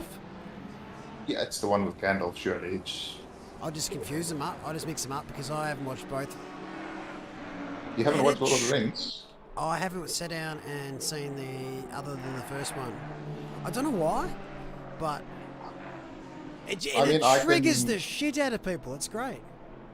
Yeah, well, fair enough. I can give Harry Potter a miss, but Lord of the Rings is fantastic. It really is very good. Especially, I mean, the first one is that's a one good with Jack movie. Sparrow, right? And the pirate Yes. ships. Yeah, no, that's it. Yeah, and then there's like a big tree that says "I am Groot," I think. Right? I am. So, I am Groot. I'm Groot. He's a good Star Wars character. I'm Groot. he's fantastic. Oh, no. So, yeah, he lives long and prosper. Wow. Oh look, the number of viewers are going down. Triggered much, yes. In saying that, just quick on Star Wars, I'm trying to get my missus to watch Mandalorian with me, but she just utterly refuses because it's Star Wars. I'm like, yeah, but you don't need to have watched Star Wars to see Mandalorian. So I watched it without her. She gets stuffed. Yeah, Mandalorian is very good though. So yeah, she's missing out. I'm a big fan of the main actor. He was in Game of Thrones. Yeah, he's fantastic. Favorite character in Game of Thrones. Spoiler alert: loses his eyes. How? I don't know. I won't say. He's also gonna be Joel in the Last of Us HBO series, based on the game, which I think will be incredible. Yep. And fun fact, the girl who plays Ellie from Last of Us is also from Game of Thrones. She was the little queen from somewhere. I can't remember what her character's name was. The Eye of the Eyes. Yeah, I know which one. Yes. Yeah. So she's playing Ellie. Yeah, it should be interesting. Yeah, Piper, Ross is your favorite Star Wars character. My question about Friends is, why did Ross not just eat the other friends? He's clearly much bigger than they are. So. That's a good one, Piper. Donkey. Shrek's a good one. Shrek. That's the one with the toys that come alive, right? Yeah, that's got Woody and Buzz in it. Yeah. And they travel to the moon. And then there's like a lot of garbage on Earth or something Yeah, like that. something I think. like that. Okay, yeah, no, that's all these movies make perfect sense. Tom Cruise makes his appearance. Yeah. Speaking of Tom Cruise, Mission Impossible is it for Rialto Ristofani? Can he get onto the podium from P5 with 1 minute to go and one more lap after this? He's been a lot cleaner this race, very proud, very patient, but he's fighting these two Hondas which are just mirroring each other's around here. I nearly cursed it. I've nearly gone and done it to everyone then, but it didn't transpire. If there was an extra coat of paint on either of those cars, they would have been contact. That was so close. Very well pulled up there. Well, Right, another coat of paint. The final lap. Give it all you can. This is a fantastic battle. This has been going on for the whole second stint. Yeah, I mean, Weatherburn got the move done on Cook a little bit earlier, as we see Cristofani looking on the inside there. Almost forces Cook a little bit deep. Yeah, Weatherburn got the move done, and then since then, he just hasn't been able to pull away at all, and the other two have just been nose to tail pretty much the whole stint. Fantastic driving by all of them not to make any contact. I think Cook's got to be careful here. He might be the pain. Actually, no, he'll be the meat in the pain sandwich. So they're going to go too deep, or he's going to get. Ooh, Ristofani, dead wide. Let's go ball with Ristofani. Last lap, where is the race leader? On a different planet at the moment. He's just starting the final straight.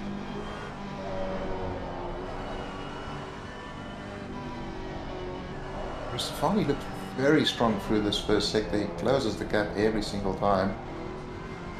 But then he just doesn't have the straight line speed to match the two Hondas, really. Yeah, seems to be running a higher wing than one would like. Ooh, Weatherbend deep.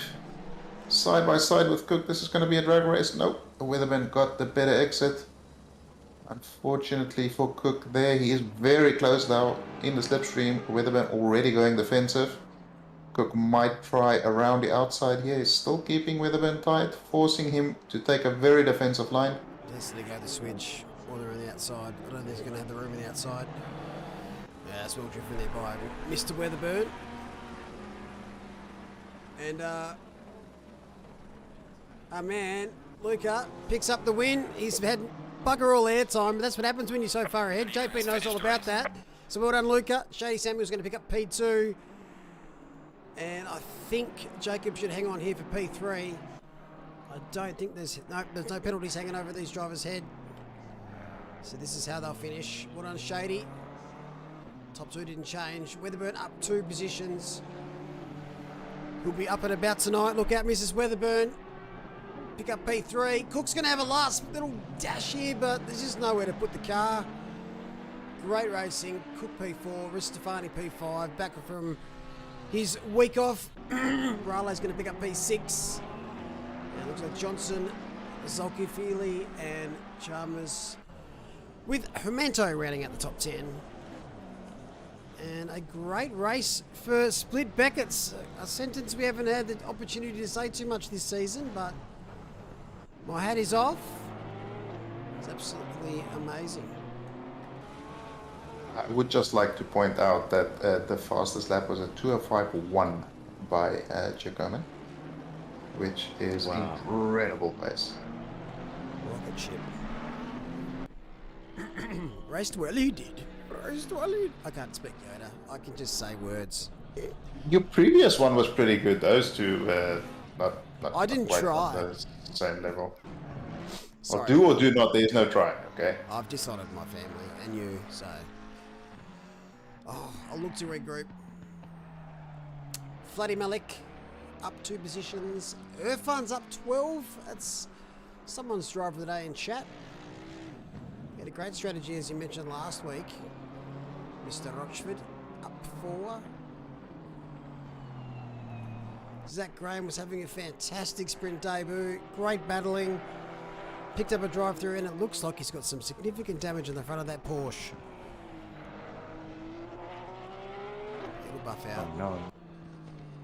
That's fine. They can just dip it into chrome again. You won't notice it. Yeah, Piper, I agree. I'm both disgusted and aroused by the speed that Giacomo has managed to carry through. I think Viney will be a little bit disappointed with his pace through the second stint. They lost a couple of positions to Fowler, which will hurt his championship standing a little bit. Oh wow, that's a face-off. So, Meg, I don't wanna like make it seem like anybody's pressuring you to do something. But if you were to perhaps buy, I don't know, let's say a set of Lego that is in the form of a bulldozer once completed, I think you would make a lot of people very happy. Yeah, that's a pretty obvious writing there. So, just saying, no pressure or anything. No, lots of pressure. Just noticed there, Barker got disqualified. That's car 130. thinking he may have tried to do his pit stop before the pit window, maybe, so he didn't get a valid pit stop. That's interesting. Quite possible. Didn't have a great start of the race, setting that car off after turn one, which that could have ended a lot worse than it did.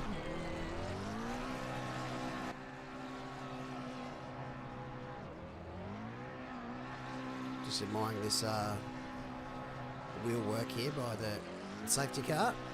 All about safety here in OOR. So that is quite impressive. There we go. Alright, we'll still get the Green timetable. light, give it all you can. P1, Giacomin, Samuel and Weatherburn. In Pro-Am we have Ristofani, Solgifley and Chalmers. And in AM class we have Thurkalini, Scarman and Graham. And obviously Meg by the Bulldozer. Thanks for joining me tonight, JP and Michael. Thank you very much for having us. It was good fun to watch, and see everybody next weekend for the VRS Paul Ricard, 8 hours of Paul Ricard. Race for Babby. Thanks, Michael. Likewise, it's been fun. Thanks for joining me earlier, JC and Mr. Bowen, Mrs. Bowen, Miss Bowen. It's been a pleasure tonight. We'll see you again in about 5 hours' time for Europe, then followed by North America. Then we take a short break and have a week off sprints as we lead into the VRS Paul Ricard, 8-hour Paul Ricard, Race for Babby, Paul Ricard. I'm Neil. Say hello, Where is Mum. that race, sorry? It's at COTA. Okay, fair enough. No worries. I'll go watch Star Wars now. Looking forward to watching Shrek. Bye.